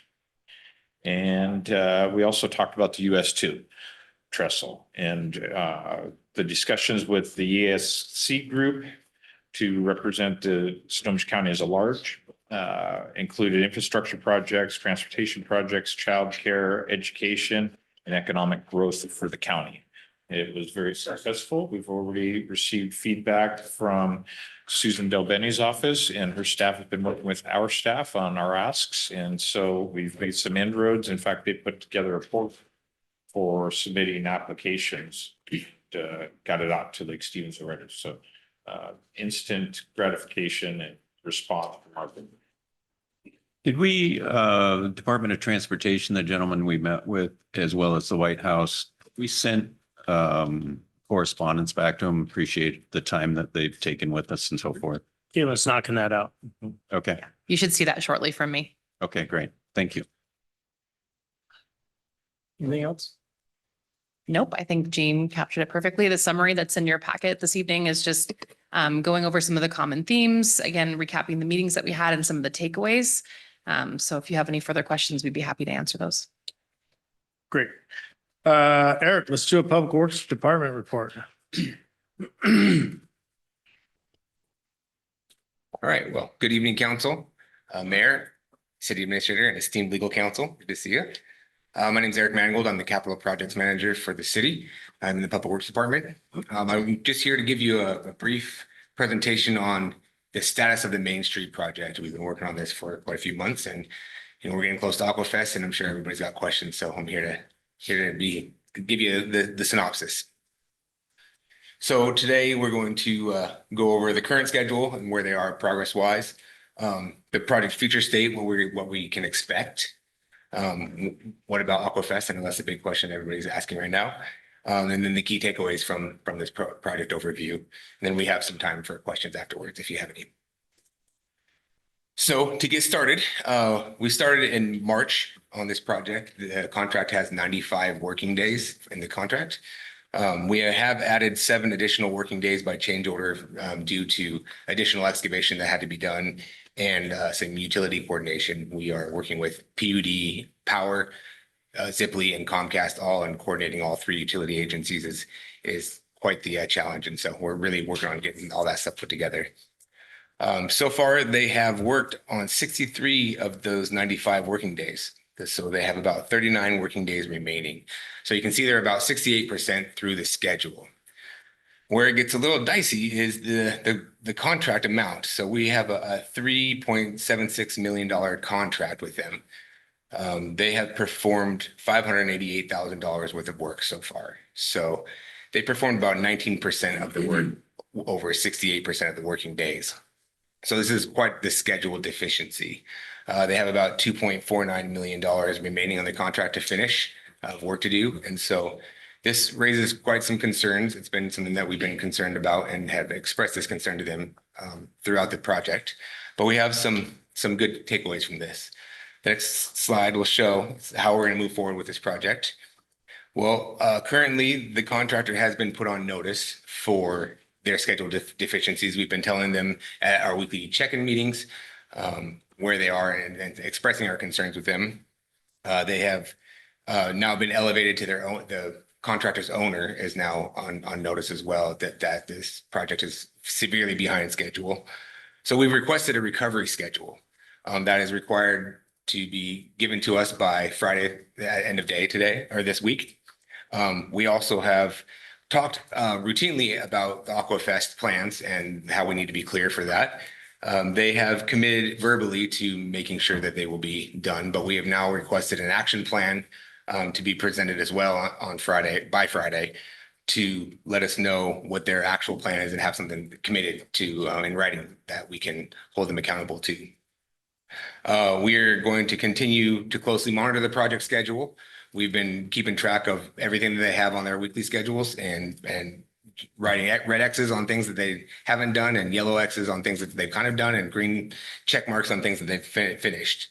So we'll keep doing that. We have weekly construction meetings with them and update them always. We also are keeping track of their working days and we give them a statement of weekly working days every week. We also have KBA Incorporated, who is a construction management firm that we've hired to help us in aiding the federal process. So they're going to help us maintain federal compliance. They're really kind of our documentation specialists. And they have also been able to be a good sounding board for when we get into situations with this contractor that we are unfamiliar with. They're a great sounding board to say, hey, yeah, this is a good way to action forward. This is what we do in federal compliance. And so that's been a really good thing to do. So we are optimistic that these action items that we've taken with the contractor will help us get the project back on schedule. But we have also a plan if it doesn't. So if they aren't able to meet the deadlines and able to meet their contractual requirements, we have WashDOT standard specifications that give us a lot of power over this project and how to proceed when they get past their working days. One of the prime things is liquidated damages. We have the option for that in our contract to start pursuing liquidated damages once they have exceeded their contract working days.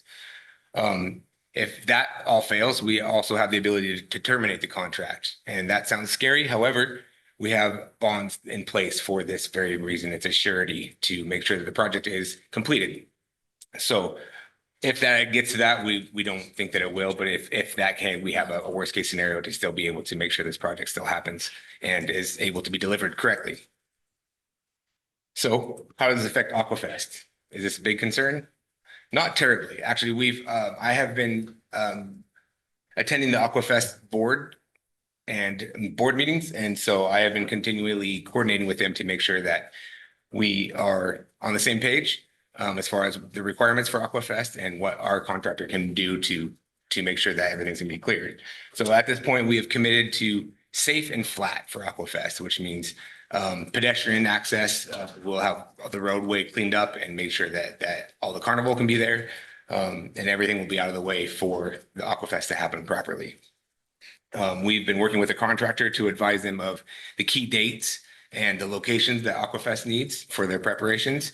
And they have, as I said before, verbally committed to meeting these requirements. And so when we actually have the action plan by Friday, hopefully to have this all solidified.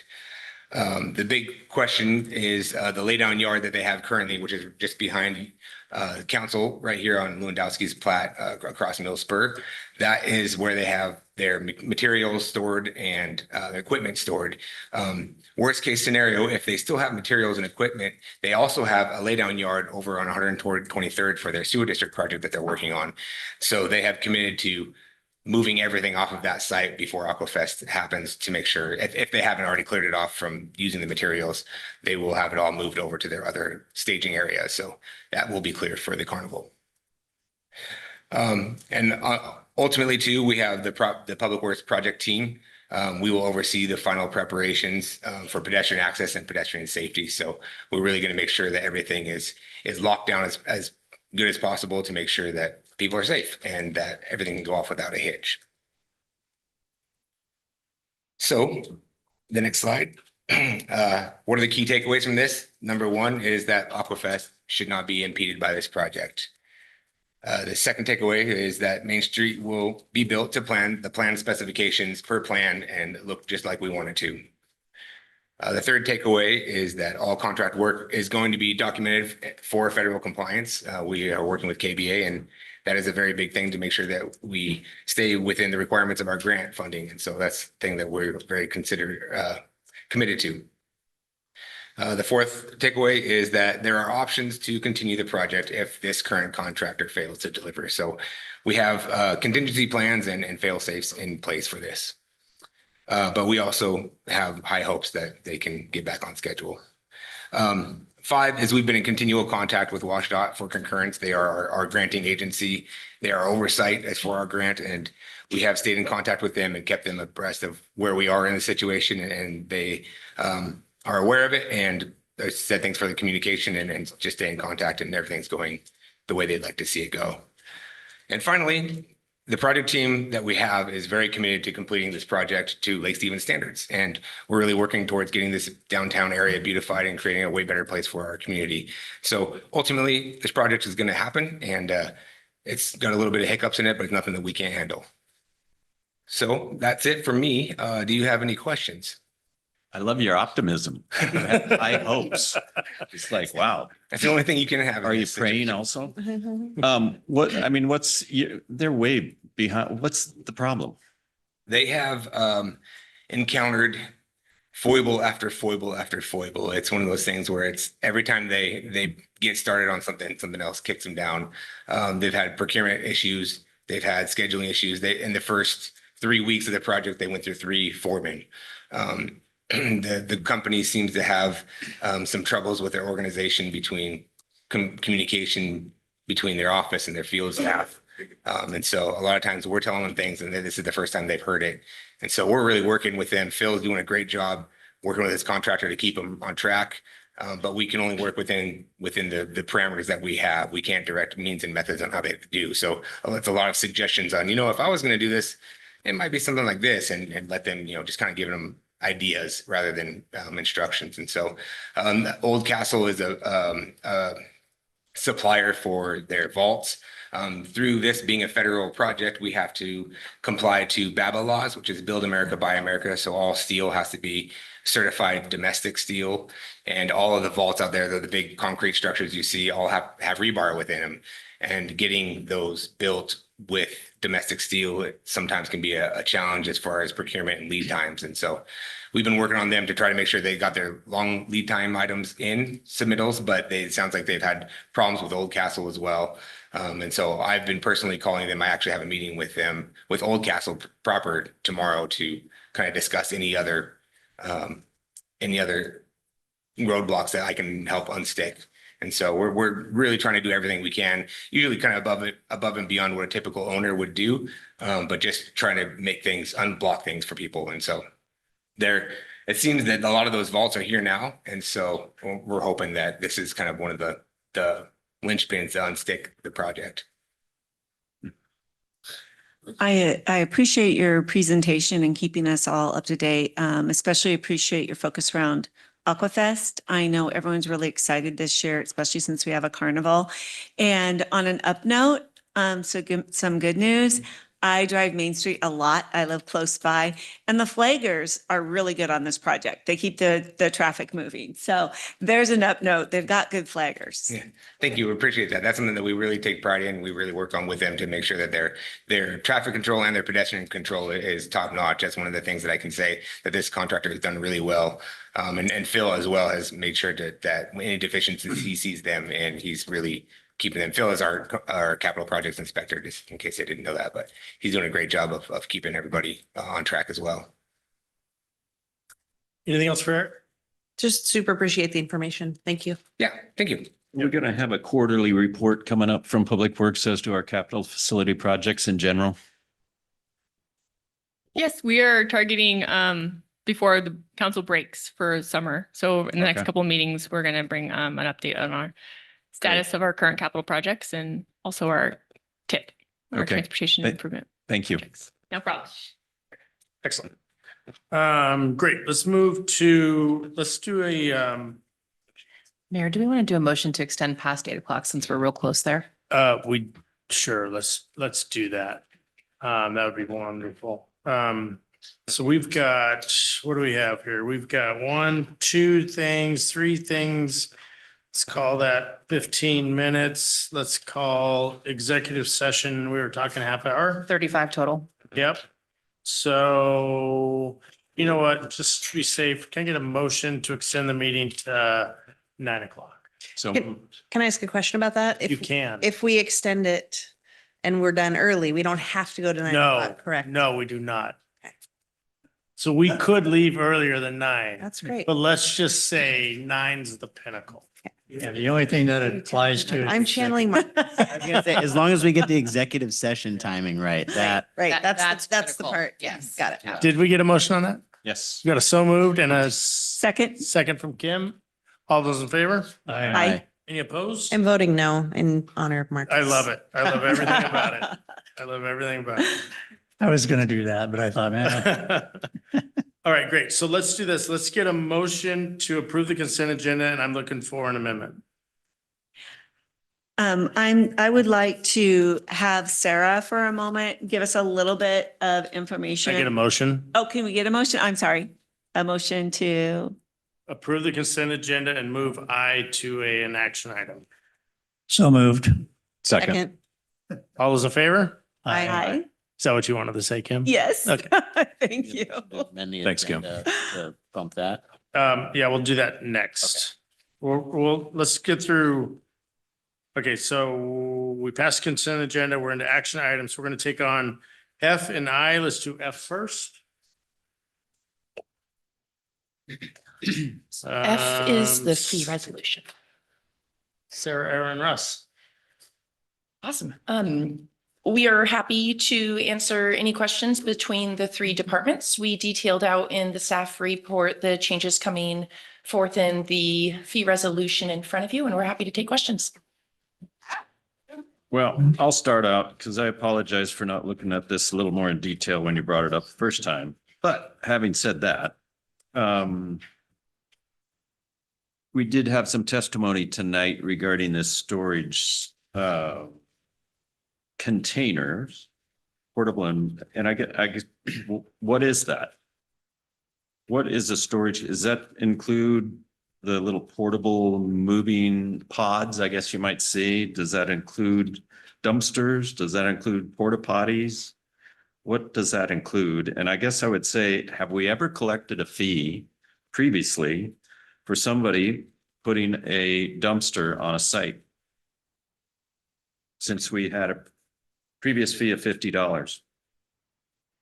No problem. So I'm Kim Klinkers, the city engineer representing Public Works, and I'll try to address your questions. So in regards to the portable moving and storage container, I think the intent is that if there's large dumpster containers that somebody would like to place temporarily within the right of way next to a sidewalk or within the roadway, this is the mechanism for them to vet the request and us to be able to review it and apply any conditions to ensure that it will protect the public health, safety, and welfare, which is some of the language I just quickly skimmed in our municipal code. 1456-250 is, I think there a sentence or two that just talks about when and why right-of-way permits are required. And really it's to protect public health, safety, and welfare.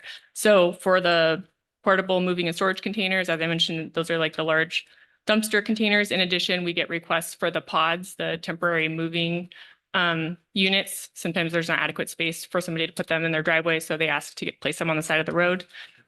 Potentially porta potties. I don't know if we've actually gotten a lot of requests for those to be temporarily located within the right of way. But I do know that we have received permit requests for these. I know we have also received complaints from neighbors when there are these large items that are placed within the roadway next to different private driveways. So it is beneficial to the general public for us to have this process so we can review and issue these permits. It looks like the previous fee was $50. So the current proposed fee of $120 is intended to recoup our costs for staff to review and process the permit for about 1 hour. We don't go out and do a site visit. We typically just do a quick Google Street View and see are there mailboxes, fire hydrants, are there adjacent driveways nearby? To just quickly check. There's some other language in the code that I can keep explaining about safety concerns that we will look for before we go ahead and permit that use within the right of way. So you just said that, first off, you said having it in the roadway. I agree, it can't be in the roadway. We're talking about not roadway, we're talking about right of way. So if you go to a recent construction site in Lake Stevens, which is at 2615 Lake Drive, we didn't do a dumpster. We were able to get everything into the driveway, but we did put a porta potty in the right of way, which I maintain that right of way, as everybody's supposed to maintain their right of way. The other thing you said was that we don't go out and inspect the site when we do these permits. So how are you going to know if it's going to be properly set or not? Or what those conditions might be if we don't go out there and do the site visit before the thing is placed. So you're basically saying that we're going to have a fee, $120. And by the way, I didn't know I had to have a permit to put a porta potty in the right of way. And I'm on the council for 15 years, so I didn't know that. And then what was I going to say? You're going to be reactive instead of proactive, but we still have to pay a fee for it. And that just does not make sense to me. Okay, no problem. So I guess to address your first point, there probably are instances where there's a large roadway and a wide shoulder or open grass along people's houses, which are public right of way, and it would probably not be a safety concern for people to place a porta potty there. In a lot of other locations throughout the city, we have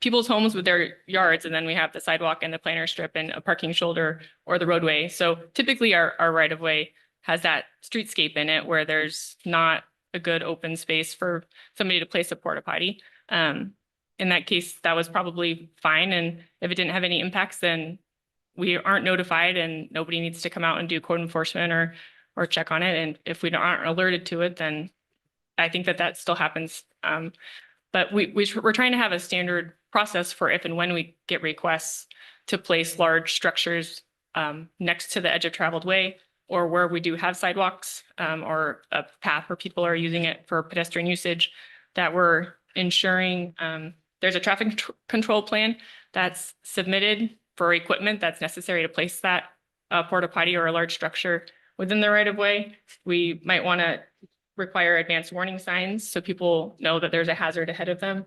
We're going to look for if the proposed work is going to impact or alter existing drainage flows, if there's like a ditch there. As I mentioned, the obstructing pedestrian movements. And we don't want what's getting proposed in the right of way to be within the travel lane and create a safety concern. So those are some of the things that we initially just in general will look for. To kind of talk to your second question.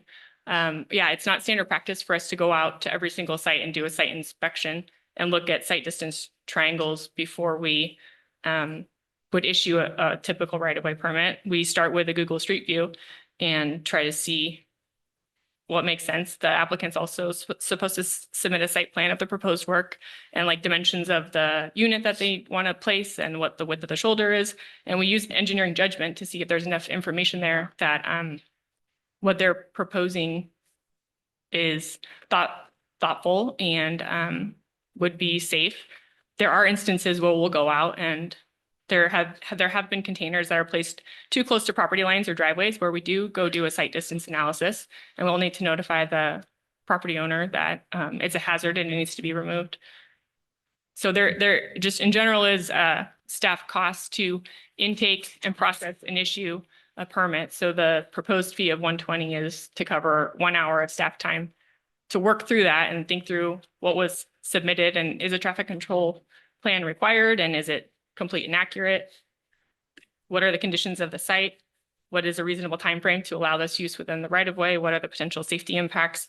What are the conditions that we need to recommend for countermeasures to just make sure that the traveling public is safe? Every new development that we have in this city has dedicated right of way. And I can pretty much guarantee you none of those developers have gotten a permit with a right of way use permit to put a dumpster on the street. Regardless of doing a traffic safety plan and all sorts of other things, they're going to put it where it's appropriate because there's typically no cars driving on that road for a while. So it just seems, this seems kind of ridiculous in my mind that we're asking somebody for a permit to put a dumpster for a temporary use on a street, maybe, or within the right of way, and charging them a fee when we've really never done it in the past. So it's just, yeah, we might have a few neighbors complain and call and so forth. We could probably work through those issues, but for the vast majority of these instances, this is just kind of overreach in my mind. It's kind of silly that you're going to put all this paperwork together to get a dumpster or a Santa can or a portable storage unit out on your site for a temporary basis, which is kind of silly.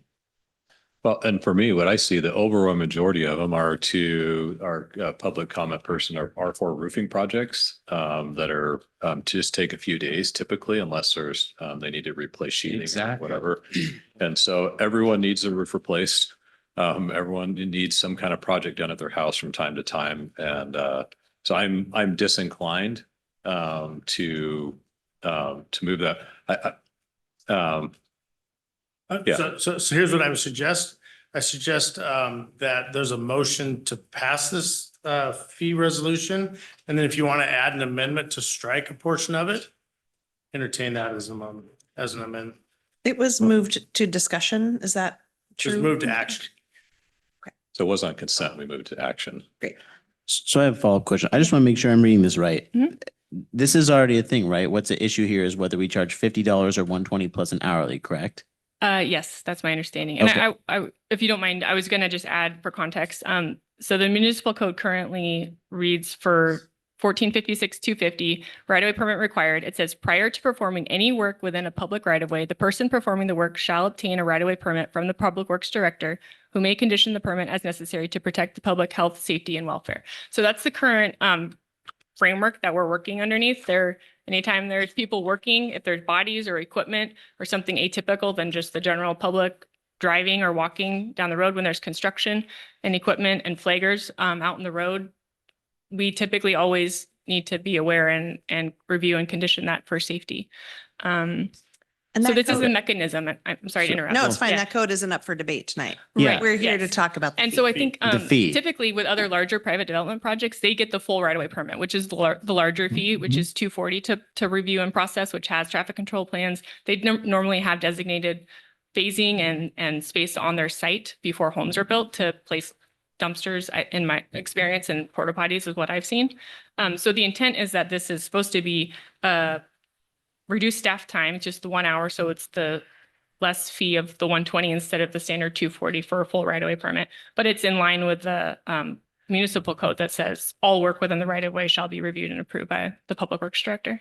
I guess Council, I may feel I like ask? all of our other processes to set and update fees, we've been doing that, for years at this point, are all based on staff costs and cost recovery. So I think we can debate whether or not that should be a part of our municipal code. That's a different discussion, but we are just working to align the fees in the way that we've aligned all the other fees and look at what is it costing our staff to do this work. And I think we're kind of talking about apples and oranges. If you're doing your roof and you have a dumpster in your driveway, that's not what we're talking about, right?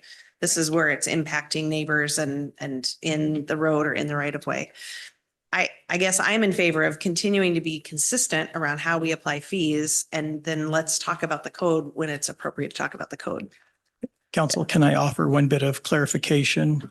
Not to contradict the city engineer, but this is actually a new point of our fees resolution. That's part of the problem coming tonight. We had 3 fees resolutions in fairly quick succession. And in one of the versions, some items got a drop that had been in the prior one, including how we do right-of-way permits.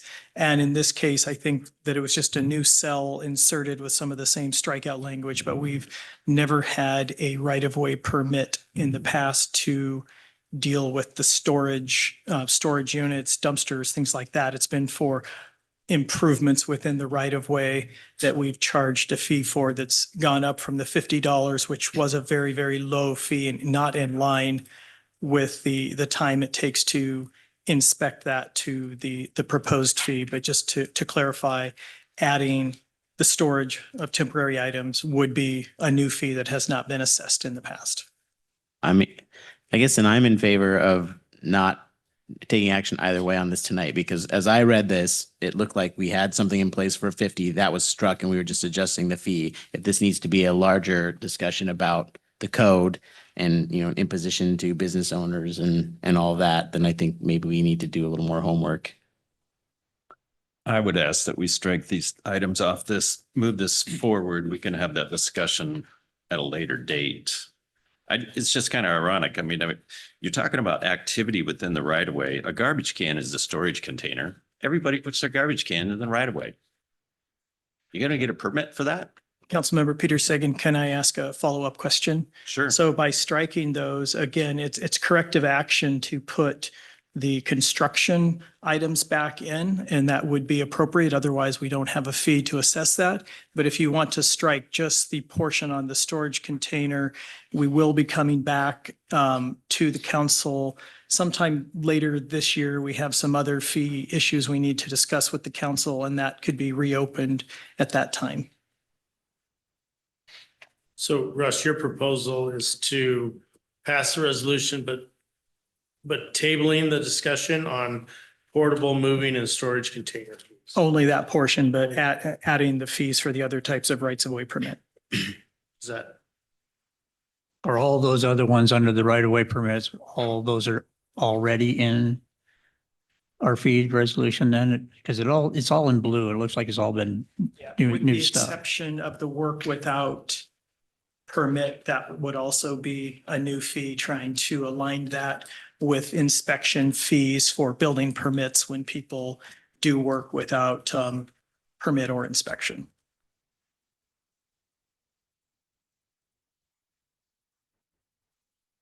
So someone doesn't do work and we got to go out and look at their uninspected work, we're going to charge for it. Again, I guess I'm just not in favor of making a snap decision on this and doing it piecemeal. I would rather know. I'd rather have time to process this as it's intended than trying to figure out on the fly what's new, what's changing, what's coming back later. But that's my preference. And again, looking at the clock. So you're going to make a motion? Well, I mean, I want to get a temperature here because clearly there's varying opinions. A little point of confusion. I mean, Russ, clarify. You said that we didn't previously have a storage container on a permit fee schedule, right? That is my understanding. But yet it's Let me, indicates I can share my $50 screen, here. I guess, is what you just shared, Sarah. Don't share. No. And that's where your So- confusion is at.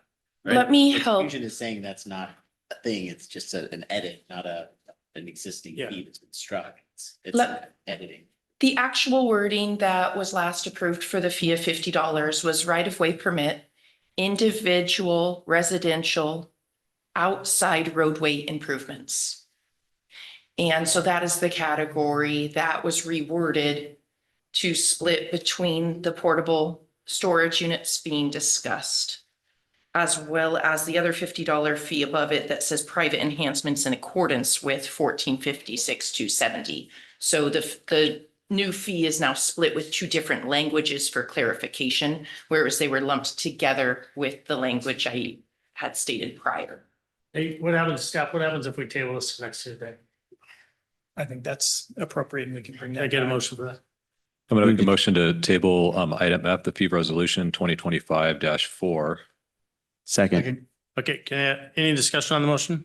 I do concur with President Donahue. I don't want a piecemeal action. I'm not supportive of the container action unless there is very strong language that clarifies what containers are included. Right. Call for the vote. All those in favor? Aye. Any opposed? All right. Mayor, was that to table it to the 10th? We're Was there a tabling specific it date in your motion or just table it in general? Next Tuesday, whatever the 10th. It was, the motion was just a table. Just a table. Okay. Okay, so let's move to item I for Indian. Sunset Beach. Yeah, so I had several questions for Sarah and we've been back and forth. But when we have something with this big of a price tag and I went out and looked at it, so I had questions as to why such a large price tag and we really didn't get a whole lot of an explanation in advance. And so I just thought it would be a good thing for her to discuss how we got where we are now and where that price tag came from. Are those questions asked and answered in the email we all received this morning? I think pretty much, I wasn't sure if everyone had a chance to read it. Sarah, I know we had texted as well. Yeah, so Park started inspecting the Sunset abutment back in November 2024 when we noticed that it started to separate. We've taken measurements approximately every 6 weeks since. And specifically between March 18th and April 28th, we saw a significant change in the gap between the land and the abutment. We immediately put down a metal threshold over the top of it to reduce liability and prevent any accidental trips. With this, we are due to inspect it again to see how much it's continued to shift, but our concern is that we're also now seeing change in the land around the abutment. I believe that we need to repair this as soon as possible. In doing that between April 28th and now, we talked to engineering and engineering went to our contract engineer to ask how to repair it. Those recommendations were in the report that was emailed out today from the engineer. When we went to the original contractor, they did not want to be the ones because this was such a small job. They're used to small jobs to fix it. So we went to the next qualified contractor who is a very small team. They're well versed in these size projects. They were the ones that came to our mind. They have been the low bid on prior projects. When our public works engineer was talking to them and quoting the project, they said we need to put pin piles in this. That would be their recommendation as contractors in order to make sure that we are anchoring this prefabricated concrete block that was set on top of the rock. The water right now is over that. We've seen some scouring and shifting of the concrete. So the pin piles would anchor this to the ground to further prevent it from moving. This was the quote he gave. We absolutely can take it out to bid for 3, but likely they will be the low bid as they have been on other projects. That does give a longer timeline on the project, which I am worried about. The longer we get into season, we're going to see more wave action from the wake boats. We did give another proposal for doing this in-house. That proposal, sure, absolutely will save money as we're using our own labor, but it won't involve the pin piles. And it could be that we open this up and that we find things our staff are not trained to fix, that they don't feel comfortable, and we would still have to stop and go to a contractor. We do feel confident our staff can do it, but there's always that what if that we don't know about. So that's how we've come to the pricing and the forwarding of this to be considered to contract out. I'm just concerned as we get into June and July, the amount of public use having to shut this location down for multiple days, and possibly delaying repairs and making the situation continue to worsen. So my understanding of this is that the original engineer designed this project. The contractor said, this isn't a good idea. And reference that back to the engineer. The engineer said, yes, it's a good idea, build it that way. And now we got this problem. Why are we not going back to the original engineer that designed this improvement? Their stamp is on that design. There is liability for that. Why are we not going back to that original engineer and pressing the issue with them? Would you like us to answer that question, Sarah? I would prefer Sure. you to. Yes. I can start, and then Eric was the project manager for that project. But just to clarify, because I don't know if I heard accurately, but so the primary contractor, what was their Coast was the contractor that built and redeveloped Sunset Park. They built the dock and the abutment per the approved plans.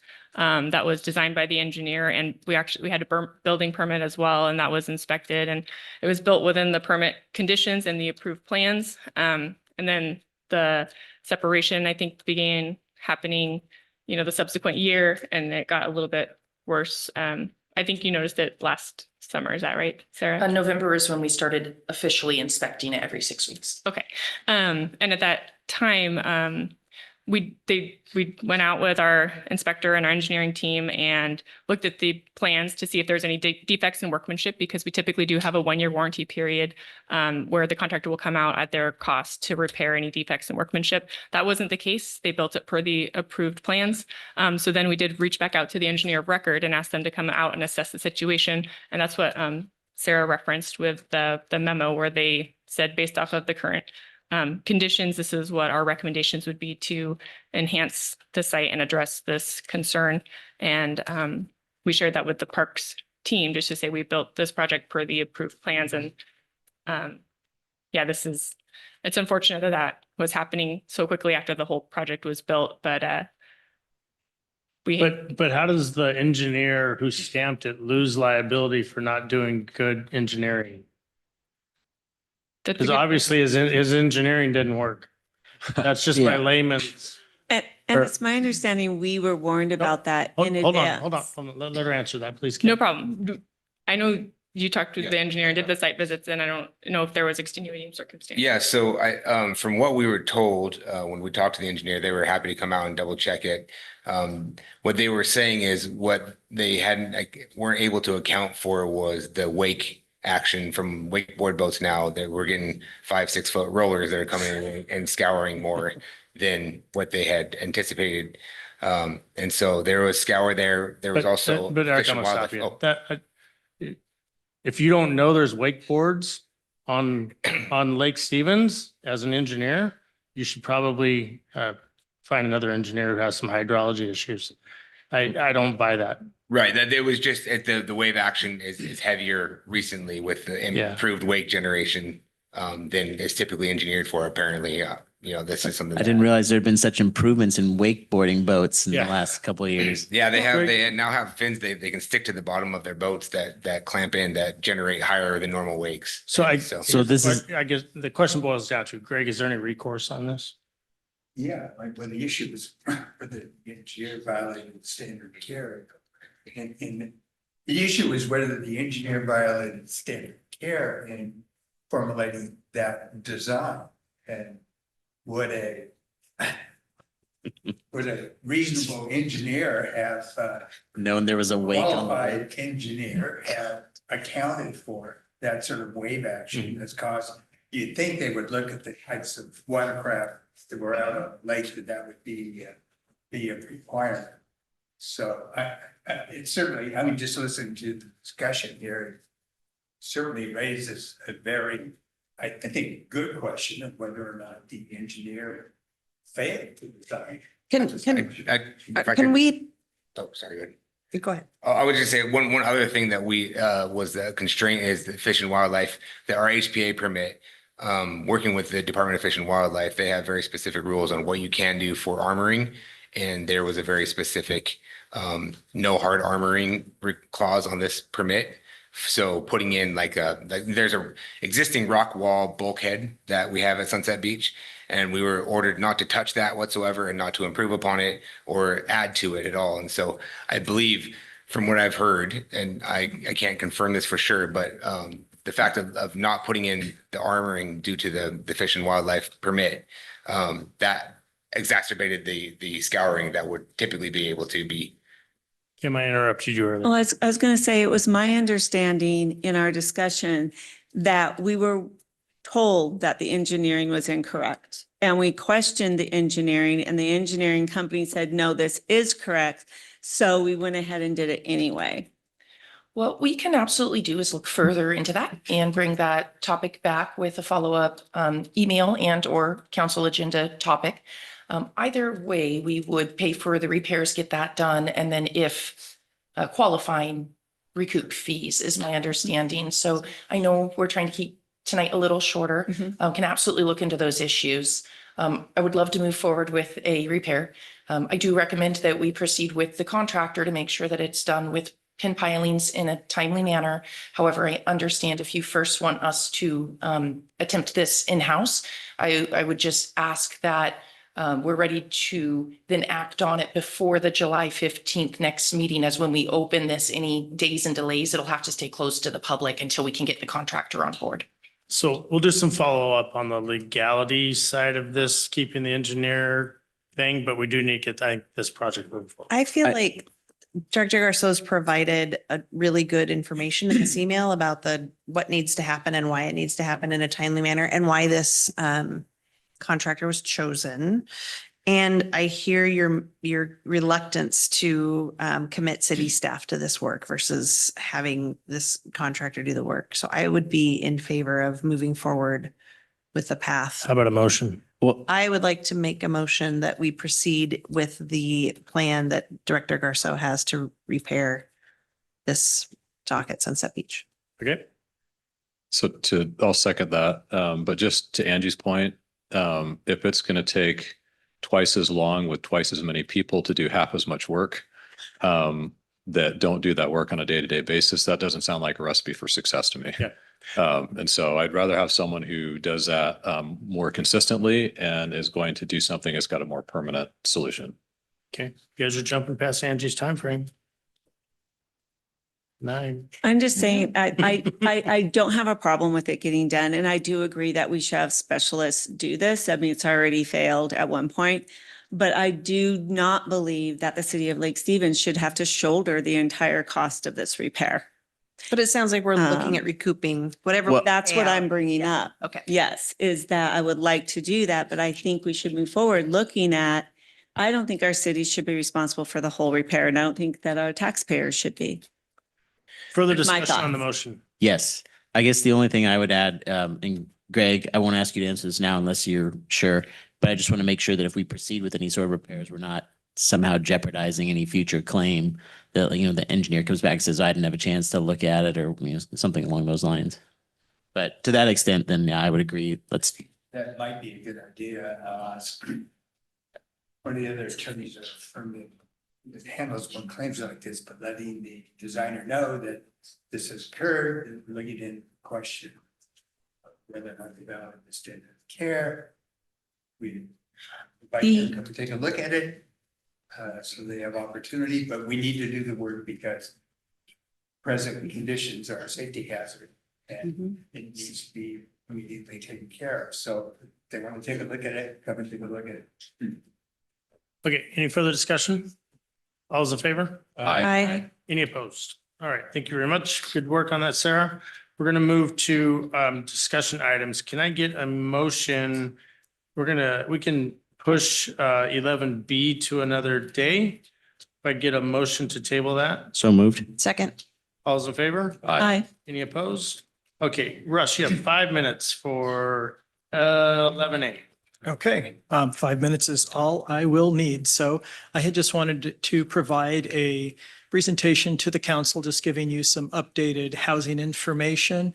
It would be really great for the questions that the board member Roger had earlier about our demographics, but short story, the buildable lands report and the growth targets. We're online with where we're supposed to be. It's Snohomish County. We're exceeding those values in Lake Stevens. And we've been one of the hottest markets for the last 20 years. You already know that. The other part of the presentation tonight, and I won't go through all the statistics, they're all in the packet and you can reach out to me if you want to talk about them individually. But the other thing I wanted to talk about at the last Alliance for Affordable Housing meeting, there was a recommendation that they change their format with HASCO. Currently, AHA has one staff member who's served in that role for a number of years, and that person is actually a HASCO, so Housing Authority of Snohomish County employee, and does all of the work for all the cities. They would like to reorganize and have that person be their government affairs liaison director, something like that, and then open up the AHA group to use the resources of all of the different HASCO staff. So I'm going to hand that off to Councilmember Jorstad to speak to just quickly, but that's just sort of looking for a head nod from council tonight that you would support that before she attends the next board meeting. Yes, which is tomorrow.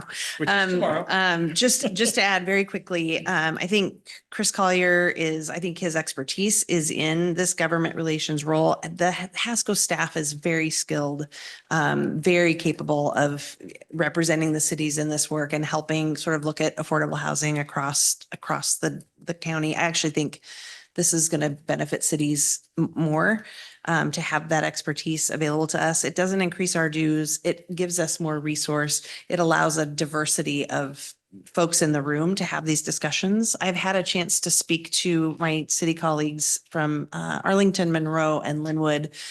Cities are vastly supportive of this move and being able to utilize HASCO in a different way, in a better way, in my opinion. So I'm supportive of moving in this direction if the council is supportive of that as well. Anything else? Nothing for me. Good discussion. Are there any questions for Councilmember Jorstad or Russ? If it gets rid of the Affordable Housing Alliance that has absolutely done nothing over the last 15 years or whatever, I would support it. We're wasting $6,000 a year on this stuff. All this information in here, everybody knows it. We got a housing crisis. Yep. Affordability crisis. And what are we going to do? We're going to build dadoos and adoos and apartments. Good luck. It's like, geez, crazy. Yep. All right, we're going to need to extend our meeting. No. Can I get a motion to extend to 9:10 with a 35-minute executive session? I move to extend it till 9:10 with a 35-minute executive session. Is there going to be any action? I'll talk about that in a minute. I'm just getting this done. Second? I Wait, got no second? wait, so the motion is to extend the council meeting, not set the timeline for the executives. Second. Okay. All those in favor? Aye. Any opposed? No. No. One, was that three? Is that 3 no's? 2 no's? 2 no's. 2 no's. Okay. Daughtry and. Excellent. Well, it passes anyway. So with that, we're going to move into an executive session and on 3 different topics. It's going to be collective bargaining with action to follow, potential litigation, no action to follow, and a potential acquisition with potential action to follow. And we're looking at 35 minutes this session. So we shall return at 9:20 or 9, whatever that is, 18. Sorry, 9:08, 9:08. 9:08 PM. Return, yeah, with action to follow. Go for the full 35 right out of the. That's something to do 25 and then extend if needed or something. I like that idea. That way if we get done early, instead of sit here for 10 minutes.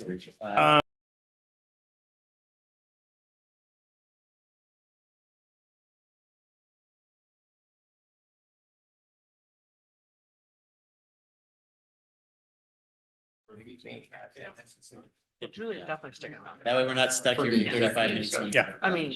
Yeah, I guess my biggest concern is that if we say there's action to follow, that we're not cutting early. So, So the people that sorry. don't have anything to do 25 with and the we'll first extend if one needed. Have to leave and then they come It's back okay. in when that's done. Yep, okay. We stayed, yeah, we stayed here right now.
But we're going to the next. Okay, are we ready? It's 9:00 PM and council has come back from executive session. There is action to follow. All right, we've come back from executive session and I get action. Yes. I move to approve and authorize Mayor Gailey to sign the 2025-2027 collective bargaining agreement between the city of Lake Stevens and the Lake Stevens Police Guild, representing the limited and non-commissioned employees effective January 1, 2025. Excellent. I got a motion. Go have a second. Second. We'll go Gary with the second. Right. Any discussion on the motion?